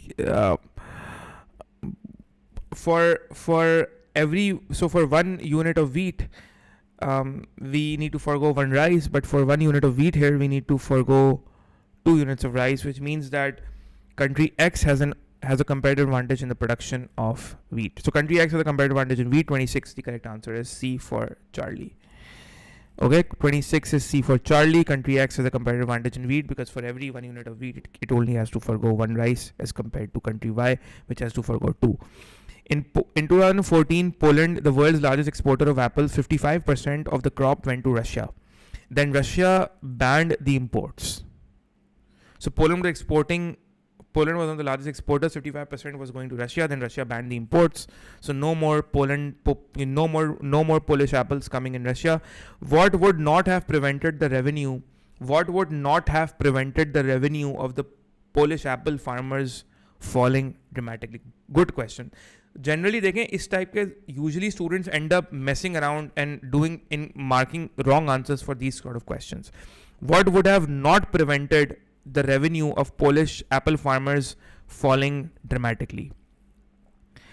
So now Poland will not be happy with this ban because obviously their export revenue will fall because they were exporting so much to Russia. Their apples were going there. But then the apple farmers of Poland are like, maybe they found other countries that they could export those apples to. So that is not going to prevent the Poland's export revenue from going down a lot. So A is not the correct answer because this will save Poland some of the fall in revenue. B says the apple farmers were able to store the harvest for sale later. And if you are able to store the harvest for the sale later, see, apples could be it's a perishable item, but if you're able to store it, you can sell it later. So obviously it means that you're okay. I mean, the Polish people are like, okay, we'll sell it later, we'll store it and we'll sell it later, and the apples will not be destroyed, so we're cool with it. So this will prevent the revenue from falling dramatically, or let's say it could stabilize some of the revenue. C says the Polish government placed a ban on imports of food from Russia. And these, obviously, if Russia has banned the imports from Poland retaliated by imposing a ban on Russia, and this will not really prevent the revenue of Polish apple farmers from falling. So this is because this is just retaliation, and banning imports from Russia does not directly help the Polish apple farmers. If you're banning imports from Russia, it won't really help the Polish apple farmers, who are definitely going to suffer from the export ban. So it's just a retaliation. It's not an economic remedy to this problem. 28 says, so the answer is C. 28 says monetary policy can be used to increase the level of economic business activity. Which action illustrates this? Yes, 28. So, I mean, this question shouldn't really come in AS right now because this question is a bit more of an A2 sort of a thing. But let me tell you, so even if this question the correct answer for the question has to be B. But if let's say that a question comes where you are feeling sort of, at times they will bother you. I mean, do expect the CIs will bother you with 5-6 questions that probably they might even give you a word that is part of A2 and you'll be like, oh, you know what? I came out of the exam hall and this is part of A2. It's out of the syllabus. No, even if a part of something in the question is mentioned that is out of the syllabus, but all the rest of the answer options are wrong. So even if you can't figure out the right answer, if you can't reach to the conclusion that B is the right answer, if you can't reach the conclusion that B is the right answer, at least you can conclude very easily that A, C, and D are right. A, C, and D are wrong. You can conclude that A is wrong because you're controlling consumption, and controlling consumption is a contractionary policy. We want to expand business activity, so we have to come up with an expansionary monetary policy, right? So controlling consumption is through controlling the credit, limiting credit available in the economy is a contractionary policy. So A is wrong. If you look at C, reducing government spending is a fiscal contraction. This has nothing to do with monetary policy. Stimulating company activity by increasing interest rates. Increasing interest rates is contractionary. So A is wrong, C is wrong, D is wrong. That makes B the correct answer. Now, a lot of you might be thinking, how would lower reserve requirements? Now, lowering a reserve requirement is a tool of monetary policy, which you will study in A2, by the way. So if you are whining about the fact that this you can't reach, I mean you have to. I mean, they can do that. They do that. CIs people do that. So don't do expect that certain things might answer option might be part of an MCQ where you might not be able to reach the conclusion because you don't know lowering the reserve requirement. Lowering the reserve requirement is actually an A2 thing. So you can't reach that conclusion. So don't bother about it. They will, because you can reach a conclusion that A, C, and D is wrong. So B is right then. But let me tell you, I'll tell you something that commercial banks, by the way, commercial banks are required to keep a certain amount of money with the central bank. Listen to this. Listen to this. Commercial banks are required to keep certain amount of money with the central bank. So if I am required to keep this much with the central bank, it means that I can lend out or loan out the rest to the people. And if I lower my reserve requirement, if it means that I now need to keep less with the central bank, which means that I have more available to loan out. I have more loanable funds. Banks have more reserves now available to loan out. So that would just increase lending, right? So this is the way to increase money supply and reduce interest rates. So again, it's an expansionary policy. But even if you don't understand this, that's fine. But just like I told you that, the central bank is basically lowering the reserve requirement of commercial banks because they just want more money in the hands of the people. So they're like, okay, fine. You know what? Central bank requirement is that they had to keep a 10% deposit with the central bank. And now the central bank reduces that requirement. They're like, okay, fine. Just keep 2% with us and loan out the rest. So this is just an expansionary monetary policy. 29, what will cause a country's current account deficit to be reduced? 29, reducing a current account deficit. What will cause the current account deficit to be reduced? The correct answer has to be boy, because when you increase the interest rates, it reduces disposable income. Reducing disposable income reduces consumption. Reducing consumption means not just consumption for domestic goods, but consumption for imports will go down as well, which will improve the current account. So B has to be the correct answer. 29, boy. Lowering tariffs, lowering tariffs would mean that more would be imported, which will worsen the deficit. Removing export subsidies would mean that exports would potentially fall, which will worsen the deficit. And when you revalue the currency, you increase the value of the currency, it makes your exports expensive, and your imports cheaper, which would worsen the deficit. 30 says, the diagram shows 4 possible aggregate supply curves. Because revalue mein your exports will become expensive and imports will become cheaper, which will worsen the deficit. Question number 30 says the diagram shows 4 possible aggregate supply curves. So you have AD curves, and then you have these 4 possible ABCD are your 4 possible aggregate supply curves. The government employs a deflationary fiscal policy in order to reduce the inflation. So which deflationary policy means you want to reduce the price level. So just find out कि सबसे ज़्यादा where will the price level go down the most. Just find out where will the price level go down the most. You just need to find out where will the price level go down the most. So right now, this is your price level, right? If this is your price level right now at point X and AD goes down, so price level could be either this, or it could be this, or it could be this. So the maximum fall in price level is along the supply curve, this particular supply curve. This supply curve, that is A. This supply curve, which is actually A, which is causing the maximum possible price reduction, deflationary maximum deflation. So A should be the correct answer for question number 30. Last variant after 5-minute break. See you guys.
Okay, guys.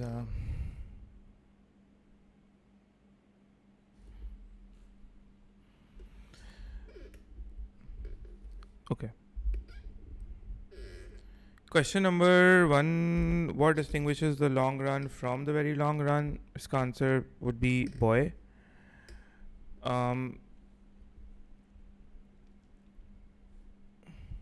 ठीक है, pretty simple question. Its answer is boy because in the long run, we know that in the long run all factors of production are variable, but technology is fixed in the long run. But in the very long run would allow the changes for technology and innovation to take place. That's what makes B the correct answer.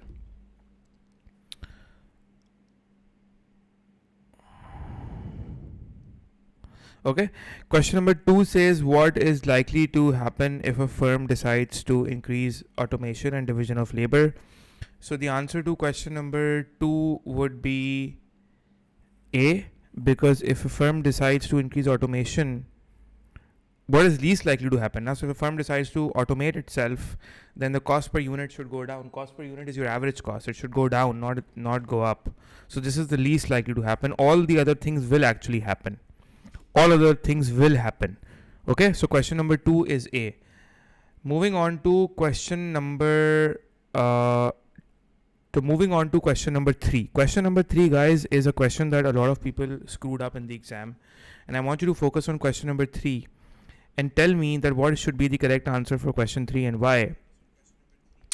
So question number 3, I know a lot of people screwed this up, and so R1 S1, R2 S2, R3 S3. So these are 4 different countries, and unke, they've given the PPC for these 4 different countries, and they are basically with statement about the opportunity cost of good R. Opportunity cost of good R in terms of good X is not correct, which means that they're saying that if you produce good R, then what is the opportunity, which statement is not correct of the opportunity cost of producing good R, which means that good S is foregone. So the correct answer for question number 3, let's look at the statements.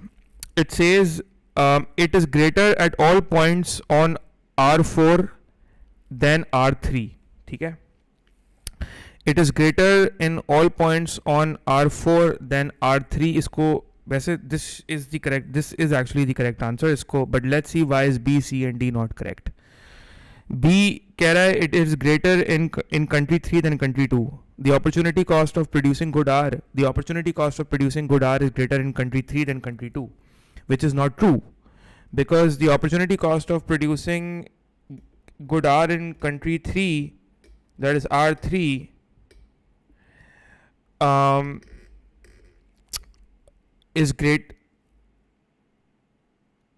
is not greater in country 3 as compared to country 2. The reason being that if you look at R2, right? If you look at R2 and S2, so if you want to produce good R, then you need to produce this much good R, and you have to forgo this much of good S, right? So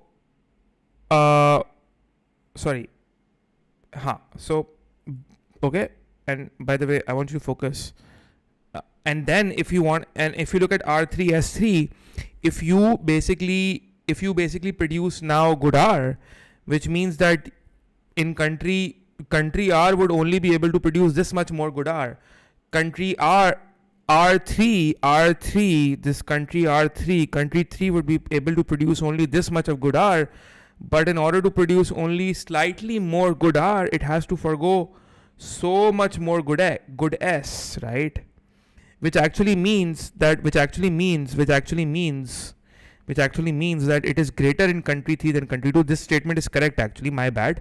This statement is correct. Okay, the opportunity cost of producing good R in country 3 is more than country 2. This statement sahi hai. This statement is a correct statement. So it is a correct. We have to identify the wrong statement. This is a correct statement. The opportunity cost of producing in country 3 of good R is more as compared to country 2, because if you look at country 2, in order to produce all of this good R, you need to forgo this much of S2. But in country 3, you are actually able to produce only slightly more good R, but then you are foregoing so much good S for that. So the opportunity cost of producing good R in country 3 is much more. So that is why this statement is a correct statement. We need to find the wrong statement. So this is the correct statement. It is lower in country 2 than country 1. Let's look at that. In country 2, it is lower in country 2 than country 1, which is also correct. This is also correct statement, because in order to produce this much good R in country 1, you need to forego this much of good S, right? In country 2, you just need to forego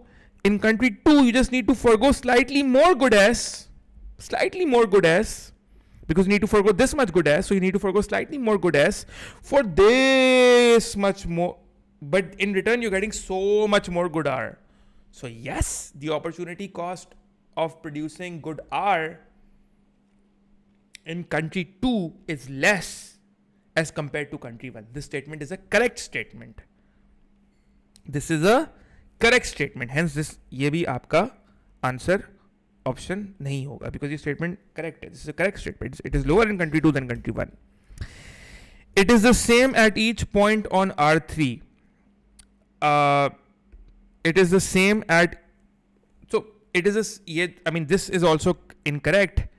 This is the correct statement as well, that yes, it is the same at each point on R3. Sorry, my bad. This is also correct statement. It is the same at each point on R3. And in fact, for all these curves, these are all linear. PPC curves, straight line, which means that the opportunity cost is constant at all throughout the curve, right? It's not like increasing or decreasing throughout the curve. It's constant. So it's not just that, it's not only the same at each point on R3, it's the same at all other curves as well. So this statement is also right. In fact, this is the right statement. It is the same at all points on R3. So this is the right, this is right, this is right. It is only that statement A is incorrect. Statement A is incorrect. Statement A is incorrect because it states that it is greater at all points on R4 than on R3. Now you have to understand that if this is your opportunity cost, this is R4, this is R4, this is R4, this is good S, this is good R. So the opportunity cost of producing good R, this basically triangle, this triangle is giving you the opportunity cost of producing this much good R, that you're actually foregoing this much good S, right? Now you need to understand that if you take out this value, let's say whatever this value is mathematically, and you sort of divide it with this value, so it will give you a ratio. And if you look at country, the next country, that is this country, and if you look at there is a parallel shift between this R3 and R4. You have a parallel shift, right? So the opportunity cost, the ratios of the opportunity cost would be the same mathematically.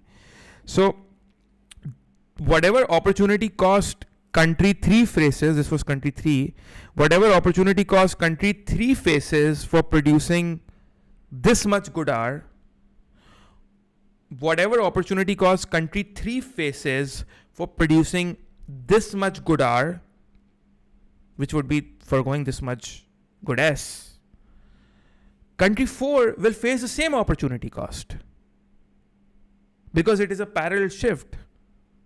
The ratio would be the same.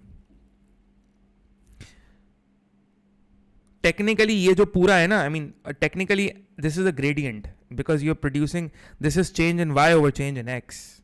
Actually, technically change in Y means you're actually producing this much Y on the Y axis, good R, and you're foregoing this much. And when the lines shift parallel, the gradient is the same. So technically it's a math, I hope you guys are understanding the math here that we're trying to say.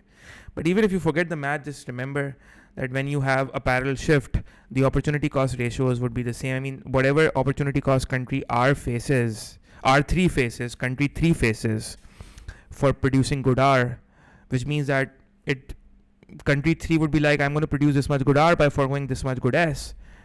So country 4 would also, but country 4 would produce this much good R and forego this much good S. The values would be the same, right? The opportunity cost ratios would be the same. The ratio of producing good R by foregoing good S, whatever that ratio is, the ratio of producing good R by foregoing good S, that would be the same in country 3 and country 4. That is why the correct answer for the question is A, because all these statements, so this is a correct statement, while this is an incorrect statement. So that is why A is the correct answer. Got it, guys? Izara mujhe please bata dein in the chat that you got this question. Question number 3, A is the correct answer. Got it, everyone? 3A is the correct answer. Got it? Everyone got it? Yes. Understood? Why is A the correct answer? Okay. Question number 4 says many governments are concerned with high sugar content in fizzy drinks might lead to health problems such as obesity. The governments are also concerned about the lack of public awareness of the dangers. Pretty simple question here. Demerit goods and fizzy drinks. Consumers of fizzy drinks have information failures. What can be concluded? Say, question number 5. There is a fall in the world price of tea traded in the wholesale markets. How will this most likely affect the supply? Okay, so if there's a fall in the world price of tea that is traded in the wholesale international markets, how will this most likely affect the supply of major tea retailers? So, if there is a fall in the price, world price is falling, right? So if you're retailers, the domestic retailers would now face a lower input cost because they will import tea at a much lower price because the world price is given. So obviously, I mean, you're importing tea at the world price. So now the lower input costs would mean that it would increase the supply. So supply would increase. So it will shift the supply curve to the right. So I think, yeah, so D should be the correct answer. 5, David, it is going to cause the supply curve to shift to the right because it will reduce the input cost of okay. Question number 6, it was estimated in 2015 that milk had an income elasticity of 0.6. So if you have a negative income elasticity of demand, it means that it is an inferior good. Okay, so the correct answer should be David, it is an inferior good. Simple. The diagram shows 4 supply curves. Which statement about the price elasticity of supply curves is correct? G, which statement is a correct statement for question number 7? And the correct answer is that curve 4 has decreasing elasticity as price rises, because just look at curve 4. Remember that this supply curve is an elastic supply curve, right? Whenever the supply curve starts from the vertical axis, it is elastic. But the elasticity does not stay the same along the supply curve. Although this is an elastic supply curve, but as price rises, the elasticity falls. Right? So as you go up, and while a supply curve that starts from your horizontal axis, a supply curve starting from the horizontal axis, the PS is less than 1. But as you go along the curve, as you go up the curve and as price goes up, the elasticity rises, right? So the correct answer is curve 4 has a decreasing elasticity as price rises. Got it?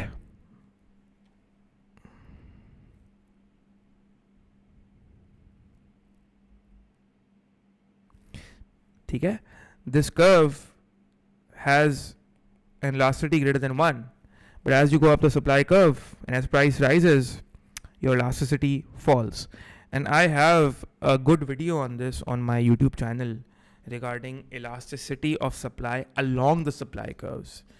Elasticity of supply along the supply curves.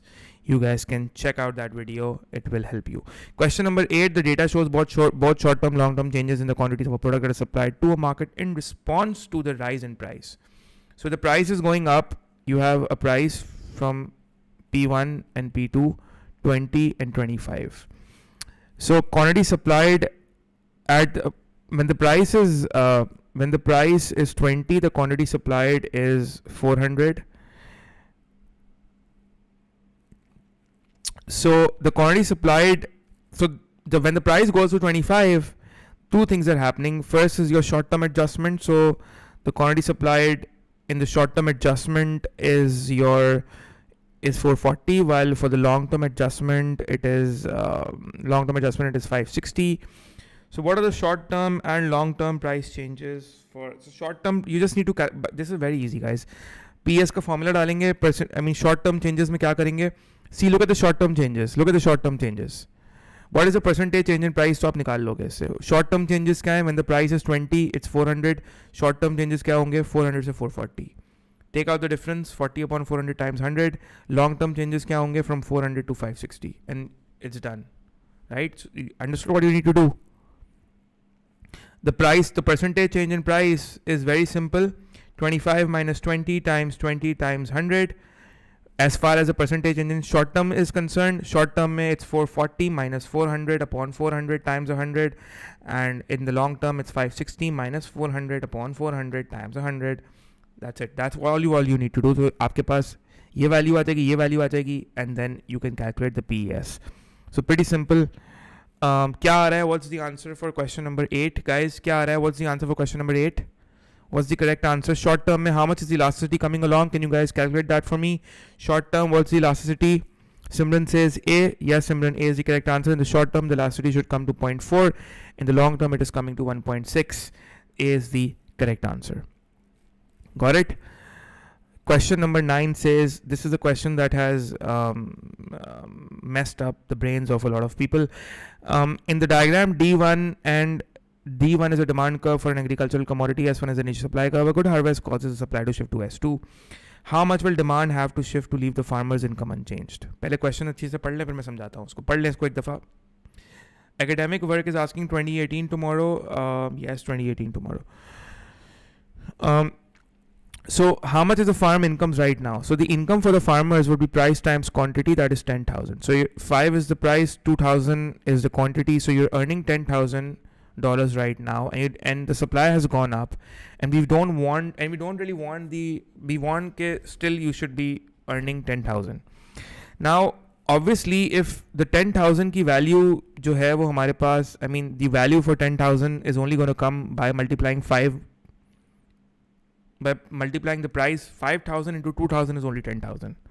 So if the quantity is 2,000, then the price is 5, so the answer is 10,000. And for all these quantities that are given, there's only one quantity through which a 10,000 can come. No other quantity is that is 5. If you multiply 5 by 2, you will get 10,000, right? So there's no other quantity that can yield you $10,000 of income. Now, which means that the quantity has to be 5, because 2 ke baad all these quantities, after 2 only the quantity 5 will yield you 10,000 if you multiply 5 by 2, which means that you have to multiply 5 by 2. That's it. You have to multiply 5,000. You listen to and follow what I'm saying. You have to multiply 5,000 to 2. It will give you 10,000. Now the question is saying, okay, what is the question saying? By how much will demand curve have to shift? So the price has to be 2. The market price has to be 2. The market price has to be 2. The market price has to be 2. Right? Which means that the demand curve, which means that this has to be the equilibrium, by the way. Which means that if $2 times 5 has to be the equilibrium, 2 times 5 will yield you 10,000. And we've already established that. We've already established that a quantity after 2,000 will the only value that will give you mathematically 10,000 is 5 times 5 into 2. ठीक हो गया? Understood? So now what they're asking is, देखें, बात सिर्फ इतनी है that they're asking you that by how much will demand have to shift to leave farm incomes unchanged. Now the point is that if at a price of $2, now I want you to focus here, at a price of $2, right? At a price of $2,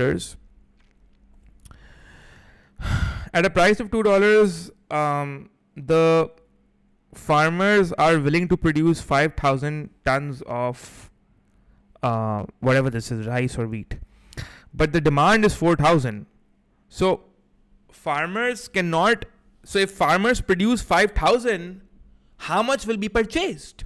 If farmers produce 5,000, my question to you guys is, how much will be purchased? Come on, you tell me in the comments, how much will be purchased?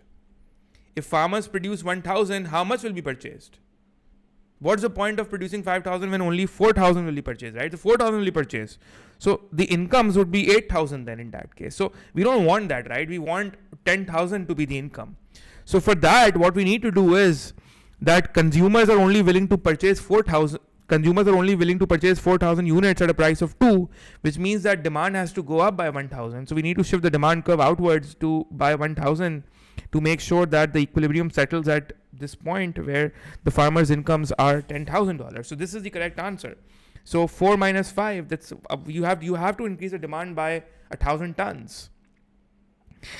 So 9, boy, that is the correct explanation. Do remember one thing, and I'll repeat this again. If you end up with the right answer but with the incorrect explanation वो देनी है जो है, जो उसकी है, वो नहीं जो आपको लगता है वो है, नहीं, वो जो है, आपको जो लगता है वो उससे फर्क नहीं पड़ता, जो होनी जो है वो देनी है.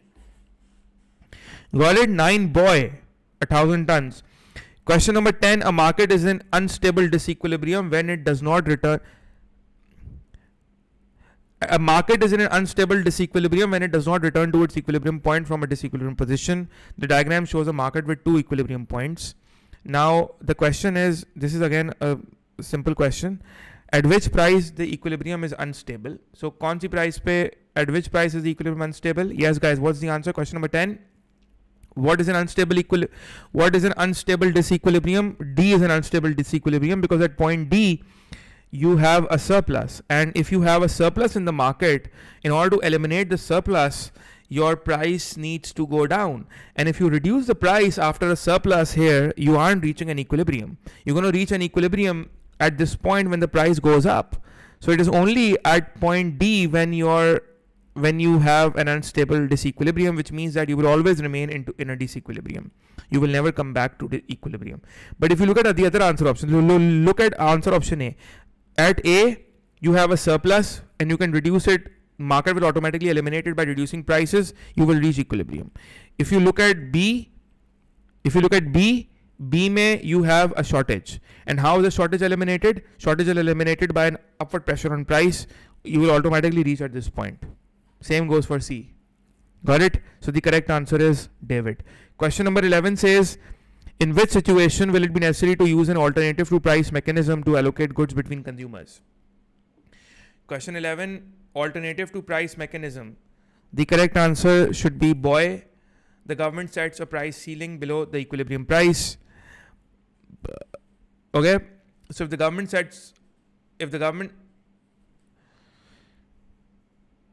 ठीक है?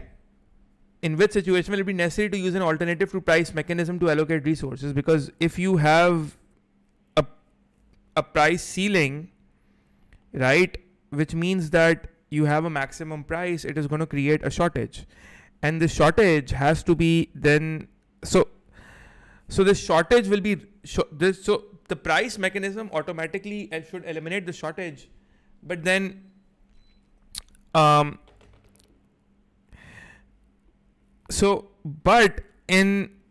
but in a situation when you have a price ceiling, then this is a ceiling, so the price cannot go up. So the government has to come up with an alternative mechanism to ration this out through either non-price rationing or queuing. So that is what makes B the correct answer. When price control is used by the government, someone has written in the comments, yes. Question number 12, the table shows price Rashid is willing to pay for successive bottles of water if the price is 0.5. What is the monetary value of Rashid's consumer surplus? Consumer surplus is simply between what you're willing to pay and actually what you're paying. So just calculate the consumer surplus. 0.5, 0.5, 0.5, 0.5. What is the, how much you're willing to pay? 0.9 minus you pay 0.5. So what is the consumer surplus in the first one? 0.44 plus 0.8 minus 0.5. This is 0.3. 0.65 minus 0.5. This is 0.15. and this should be 0.5 minus 0.50. So you add 0.4 plus 0.3 plus 0.5, and the correct answer should be 0.85. Okay, so the correct answer is boy 0.85. It's what you're willing to pay minus what you actually pay. Okay, question number 13. The market equilibrium. A market is in equilibrium at a price of 5. The market supply changes from being inelastic to elastic. The market equilibrium price remains unchanged. So your PES was initially less than 1, and then it becomes greater than 1. So it was inelastic, and then it becomes elastic, and the market price is the same. So if there's no change in price, right, so consumer surplus is not going to change. So consumer surplus has to remain unchanged because the market prices are not changing. So price is unchanged, so consumer surplus is basically the area that is under the demand curve and above the price. Since price is unchanged, so the area under the demand curve, under the price and above the demand curve would stay the same. So it should be either C or D. But what would happen to producer surplus?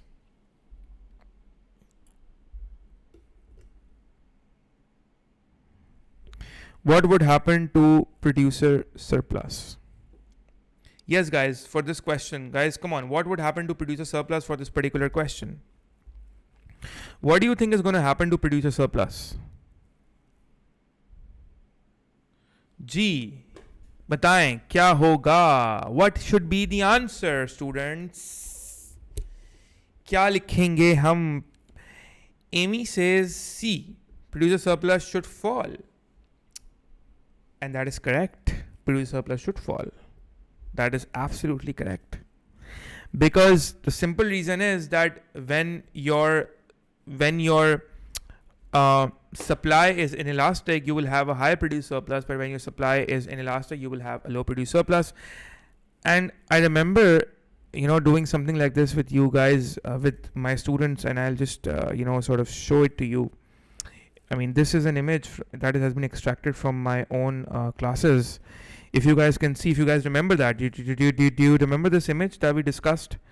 You can clearly see that when the supply is inelastic, the supply is inelastic, and this is your market price, right? The producer surplus is A plus B. So if it's less than 1, the producer surplus is A plus B, which is much bigger than the producer surplus where your supply is elastic. And when the supply is elastic, your producer surplus is only area A. So what I've written is the more inelastic the supply, the greater the producer surplus, the more elastic the supply, the less the size of the producer surplus. And I remember explaining all of that, even the reasoning behind it to my students. But anyways, you guys can take a screenshot of this, and you can see how all those concepts that have been taught to you are automatically being applied over here. Question number 14 says the government has introduced an effective maximum price on rice.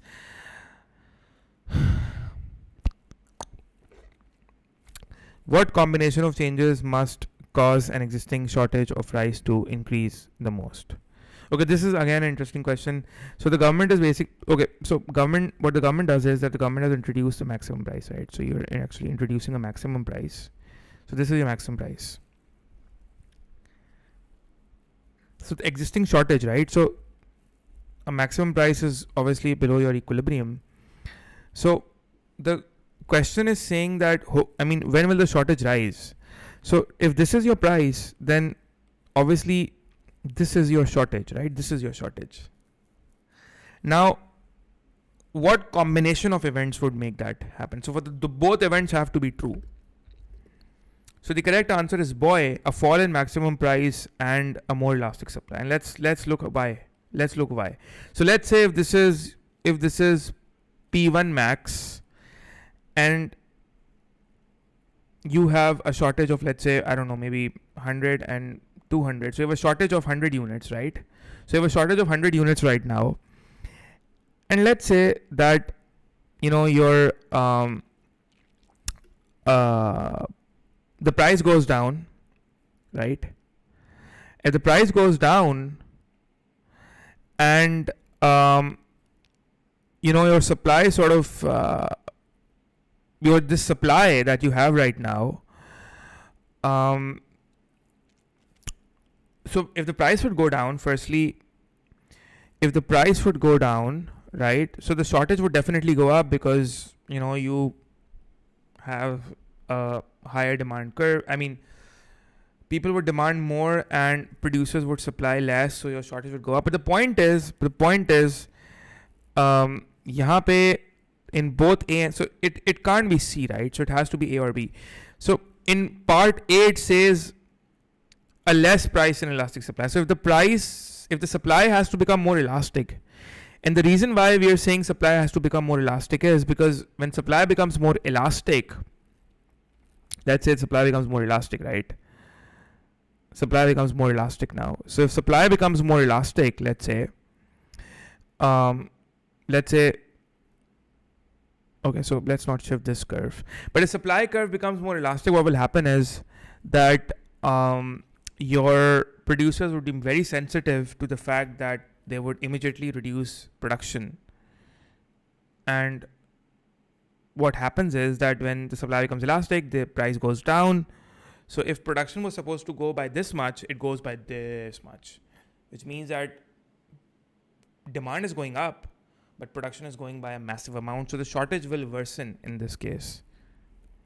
It will worsen for two reasons. Firstly, the price is going down, that is pushing the demand up, and it is pushing the supply significantly down as compared to had the supply been not that elastic. Got it? That is what makes B the correct answer. So it's B. Yes, guys, it is B. Question number 15, the diagram shows which area represents total amount that is paid in subsidies. So total amount that is paid in subsidies, guys, total amount paid in subsidies is basically very simple. It is this area, this box. This is the vertical distance between two supply curves, times I mean, it's very simple. I mean, just look at the market price. This is the price received by the consumers, price paid by the consumers. This is the price received by the producers. So difference is the subsidy per unit times the number of units being sold. So this entire region is your subsidy. So subsidy amount. So question number 15 should be C, QSTV. Question number 16, the graph shows the total economic welfare derived by the citizens from the government's expenditure on healthcare and education. Do this question. Good question. Question number 16. If the government has 60 billion of its budget to allocate between healthcare and education, so it has to allocate between healthcare and education, which allocation will give the citizens the highest level of satisfaction? Read the question again. So on the vertical axis, you have total economic welfare. On the horizontal axis, you have spending, you have education and healthcare, and the amount that is spent on education and healthcare. And the y-axis is measuring the welfare. So the government has 60 billion. It has to allocate between healthcare and education.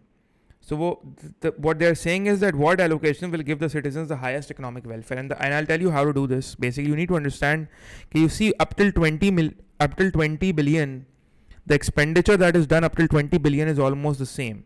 So if you spend 20 billion, whether you spend 20 billion on education or whether you spend on healthcare, whether you spend 20 billion on education or whether you spend 20 billion on healthcare, it both gives the same economic welfare up till 20 billion. It's only after 20 billion the difference between the amount of economic welfare derived from education and healthcare changes. And healthcare, for every level of expenditure after 20 billion, we can see that healthcare is giving more economic welfare than education, which means that so what we can do is that I mean, if you have 60, then what we can do is that we can say that okay, fine, let's spend 20 million on education, because whether we spend 20 million on education and 20 million on healthcare, I mean, it's the same, and we can't really ignore education as well. So let's do one thing. Let's spend 20 million on education, because at least education will not be ignored in that way. And education and healthcare are giving the same economic welfare. And the difference, 40, let's spend it on on healthcare, because healthcare is giving more economic welfare after an expenditure of 20. So it's more of an IQ sort of a question. ठीक हो गया? So the correct answer for this is C for Charlie. And I hope you guys understood this. MCQs need practice. Bro, guys, MCQs, it's you guys think MCQs are like, it's you guys, I mean, that's your thing.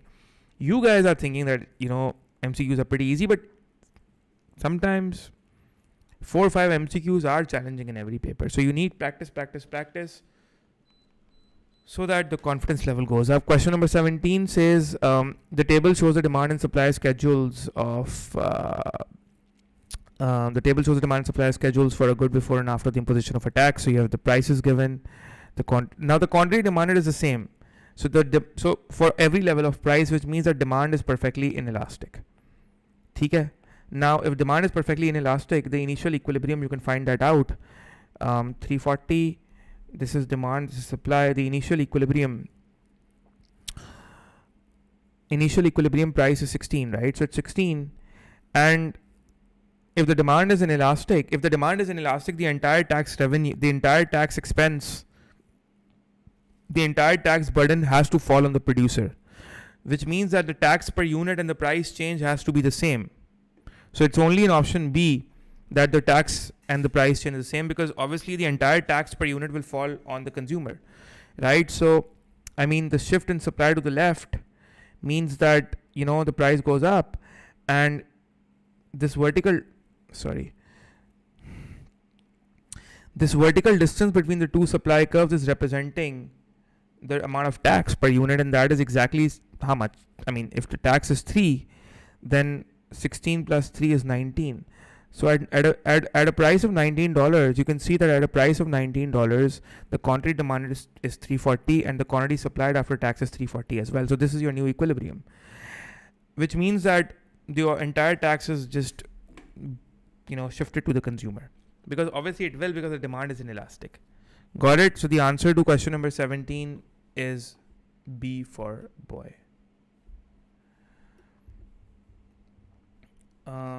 ठीक है guys, I hope you guys understood. Question number 18, which action by the government would not be regarded as a privatization? Privatization simply means selling it to the government, to the private sector. इसका simple C answer है, because the payment of subsidies from public sector to the private sector. Privatization is because all the other things is privatized. All the other things would happen in privatization. C is not privatization. The payment of subsidies from public sector to private sector is not privatization. This is just done to reduce the cost of private sector.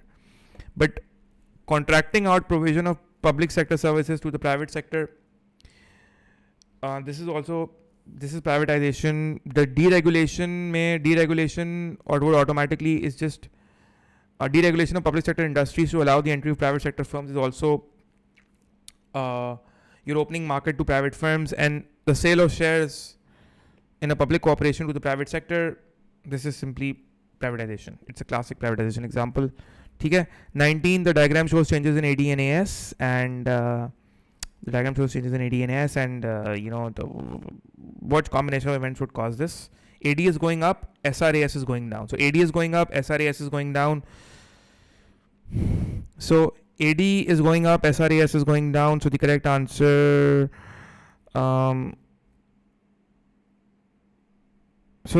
could either be B or C. Increased consumer confidence would increase AD, but reduce raw material prices would shift SRAS outwards. So this ये भी नहीं है.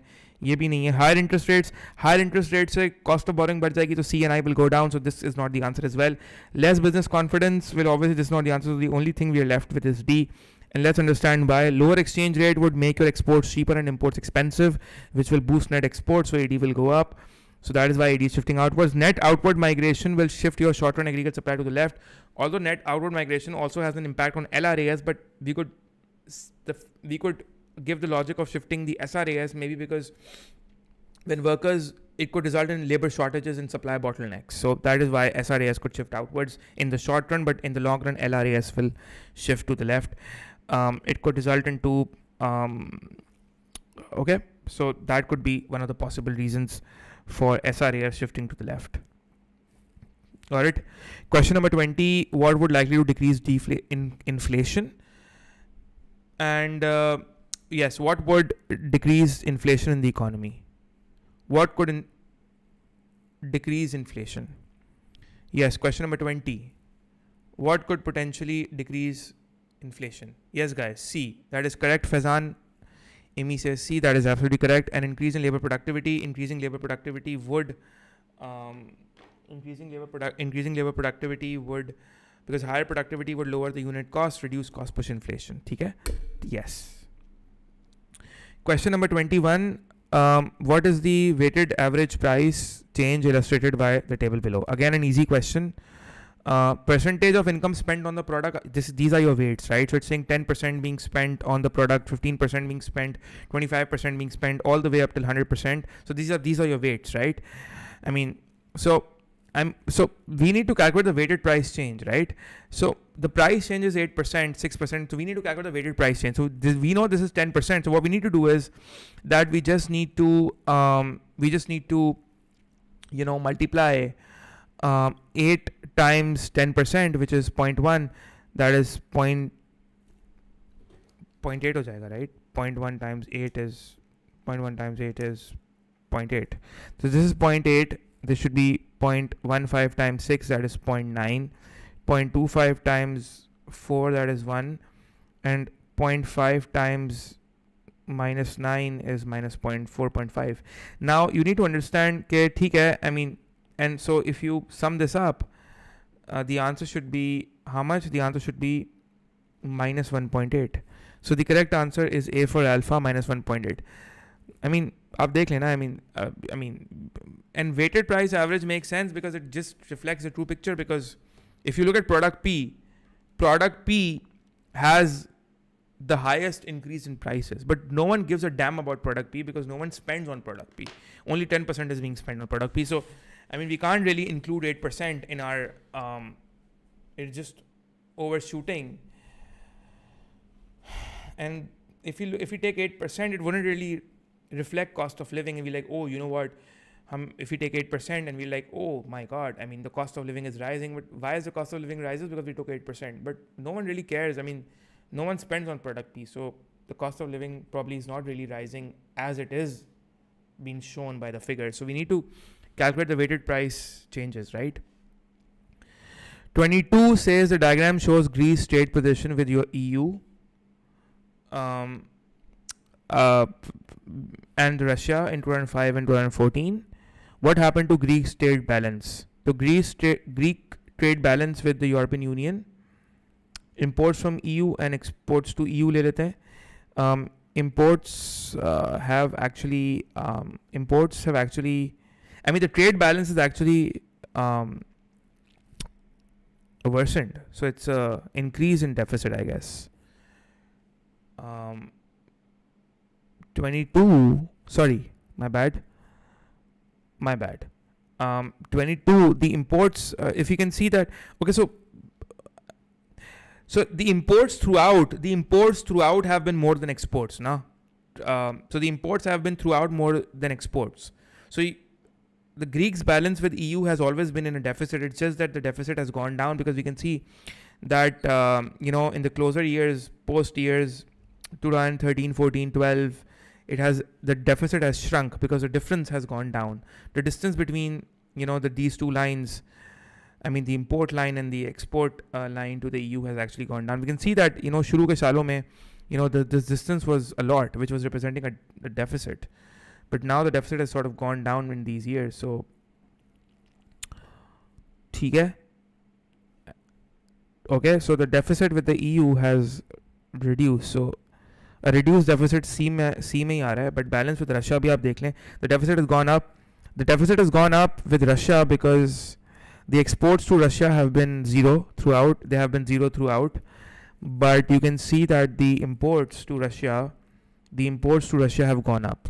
The imports in let's say at the start of 2005, this is the start of 2005. This is the end of 2005, the start of 2005. Start of 2005, the imports were this much. But at the end of 2014, the imports are much higher, which is much higher. I mean, it's not much, but it's higher than the start of 2005. So overall, the deficit has worsened. So increased deficit. Okay, guys, I hope you guys are able to understand. 23 is a good MCQ. ये सब गलत करके आ गए थे exam में. 23, yes, do 23.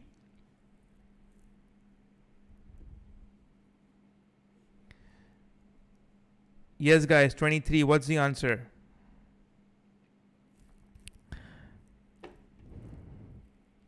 The graph shows the changes in exchange rates of pound against dollar and against the euro.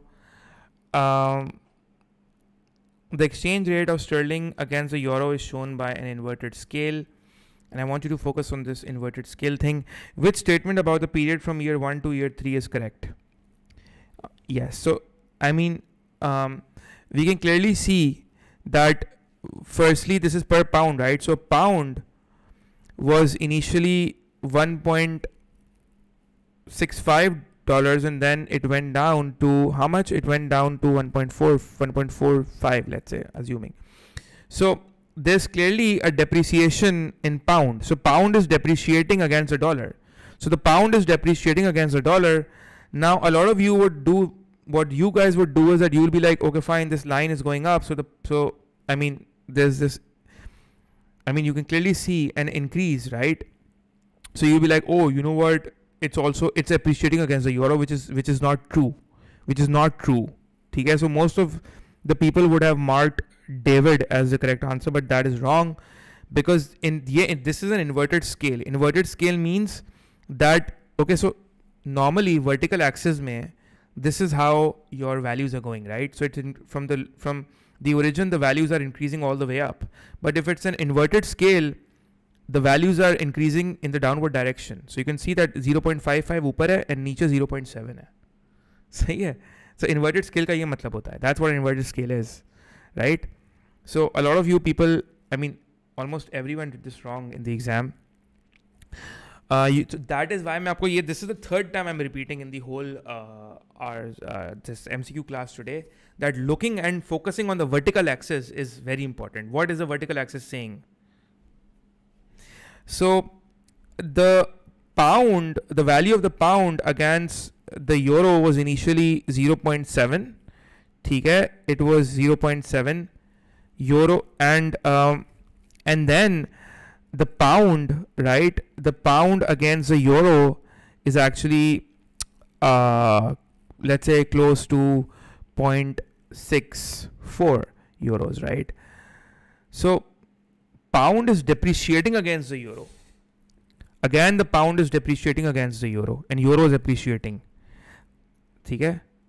So the correct answer is C for Charlie. It depreciated against the dollar and the euro. It's a good question. Good question to solve. देखिए, इस तरह के questions में the Cambridge really wants you guys to sort of students would end up making silly mistakes in these kind of questions. Just have an open head and okay. What has happened when a country's terms of trade? अब आप देखें इस पूरे page में, और मैं ये towards the end भी आपको चीज़ें इन मोर लाइव क्लासेस बताऊंगा, दैट सारे MCQs मुश्किल नहीं होते एक पेज में कोई एक आध मुश्किल आपको नजर आएगा. Anyways, question number 25 says 24 is what has happened when a country's terms of trade have moved in a favorable direction. The answer to question number 24 is pretty simple. The ratio of the index of export prices to import prices has gone up. So D is the correct answer. This is pretty straightforward TOT question. 25, okay. So it has moved into a favorable direction. Got it? Understood? When the export prices, the ratio of the export prices to import prices has gone up. Nothing for me to sort of go into a lot of depth here. Pretty straightforward. What is least likely outcome for participating countries of a move towards freer trade? So question number 25, least likely, they're talking about the least likely outcome. Least likely outcome would be more equal distribution, because you see, freer trade would definitely enhance efficiency. It would enhance product choice. It would result in more economic growth and specialization. But it can actually worsen the income inequality within the countries and between the countries as well.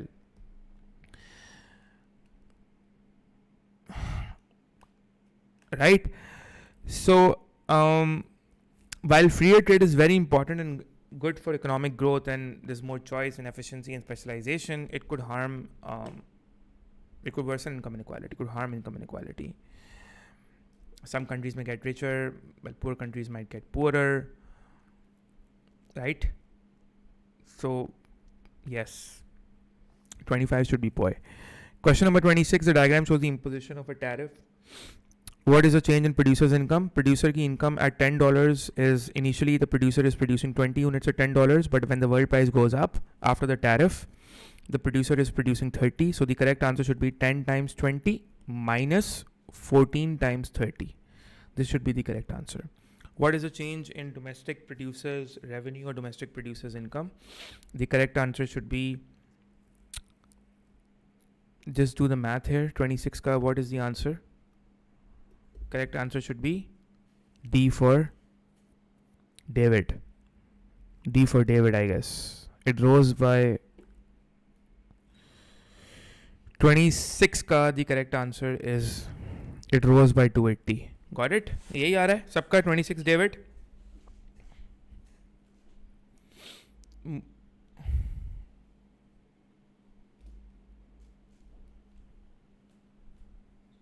$220 है.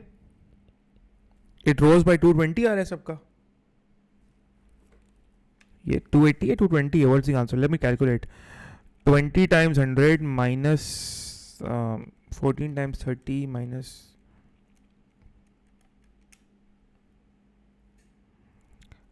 200 कर देना आप.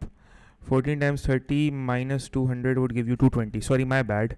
It should be C. It rose by 220. Yeah, it should be C. The answer to question number 26 should be C. Question number 27 and 28. बस last 2-3 बाकी हैं and then we are done.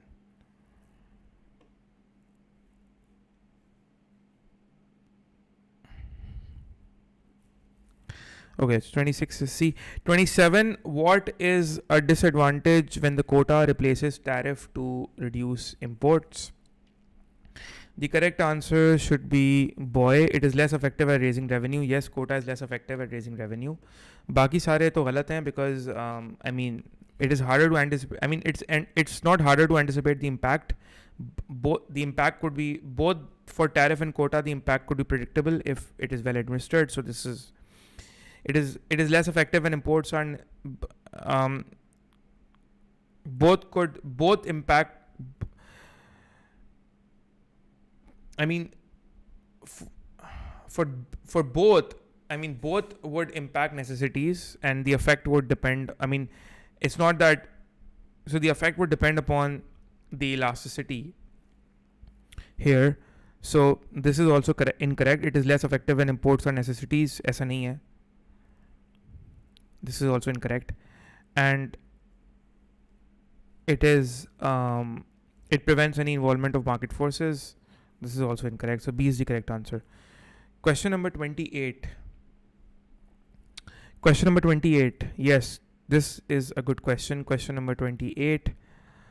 All other things being equal, what is the likely effect of US budget deficit and the supply of government bonds if the US wants to increase its spending? Sorry.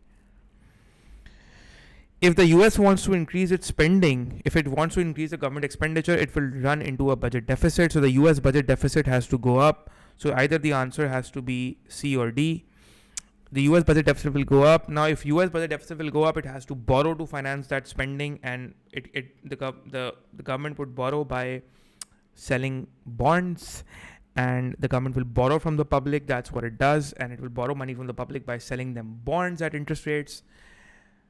And they would, so the supply of US government bonds should go up. 28D is the correct answer because they are going to sell bonds and borrow them from them. Okay. Question number 29, आप छोड़ दें. It's no more in your syllabus. This is the J curve, which is part of A2 now. Suppose a country has a rate of inflation well below its target, high unemployment, and a large balance of payment deficit. So you have a high rate of inflation, which is well below. A country has a rate, sorry, my bad. You have a rate of inflation which is well below its target rate. So you have deflation probably. High unemployment भी है, which makes sense, and large balance of, and then you have a large balance of payment deficit. What would an economic advisor to the government most likely recommend? Yes, guys, last question. What would most likely the economic advisor recommend? Let's look at part A, a long-run supply-side policy aimed at improving country's efficiency. So improving both unemployment and the balance of trade positions. This makes sense. A revaluation of the currency because that would lead to reduced unemployment and an improvement in BOP. revaluation would actually worsen the BOP, not lead to an improvement in BOP. Revaluation would make your imports cheaper, it would worsen the BOP, so this is incorrect. If interest rates would rise, it would further slow down the economy, and you have high unemployment already. So this is not advised. I mean, you need to reduce the unemployment, so this is not correct as well. A rise in direct taxation would also increase unemployment, worsen unemployment. So this is also not correct. A should be correct because this is a supply side policy. This is going to improve productivity in the economy, boost output, and reduce your unemployment. While at the same time, we could say that it is also when your competitiveness would improve in the economy, because supply side policy would target your structural weak issues in the economy, and it would make your because of these supply side policies would improve efficiency. It would make your goods competitive, which will increase your exports, and as your net exports goes up, and people would buy less from abroad and more of your domestic goods because your domestic goods are becoming competitive, so net exports goes up, AD goes up, and inflation also gets within targets because you already have a very low inflation, maybe close to deflation. You want to bring inflation up a bit close to the target rate, and you need to boost AD. So not only will AD go up, but unemployment will go down as well, and BOP will improve as well because exports will go up, because your goods will get competitive, because you're improving the country's efficiency, right? So A has to be the correct answer, because you're boosting productivity through supply side policies, boosting output, reducing unemployment, and also improving country's competitiveness, which will boost exports and reduce the country's BOP deficits in the long run. That is what makes A the correct answer. जी हंजला, आप Feb March के papers definitely consume करें. Okay. Apple, yeah, it's Apple, definitely. It's A for Apple. And with that being said, we are done with all the three variants. So, yeah. Mr. Desire says, sir, will this series of MCQ continue onwards till the end of the month? Yes, this should continue till the end of the month. And it will also continue in June as well. So, yes. Make sure that you guys are letting more and more people know, so that more and more people, I got 2-3 messages saying that I just heard that, you're having these live streams. So some of the people are not even aware of this. So just make sure that you are making everyone in your different groups aware, and you're making people aware that these live streams are happening, because it is also going to help them. And so just spread the awareness that these live streams are happening, and it will continue till your exams, inshallah. So yeah, make sure that, so that we can just nail paper 1 just like we did paper 2. Mustafa Bhai says inflation will rise too. Mustafa Bhai, that is what we want. We want inflation to go up, because the country's inflation target is very, very less. It says the country has a rate of inflation below its target. We don't want the inflation to be below target. We want to be at target, close to target. That's what price stability is. Too low inflation is not what we want. We want the inflation to go up right now. This is, got it? 2 दिन में 3 variant, 6 paper कर लिए हमने in 2 days. 6 papers खत्म. Dude. 6 papers. In 2 days, 6 papers. Wow. Okay, guys, see you all. I'm going to be ending, and like I said, I will now be going and having my dinner. So I'll see you all in the next live stream, guys. Until then, take care. Allah Hafiz.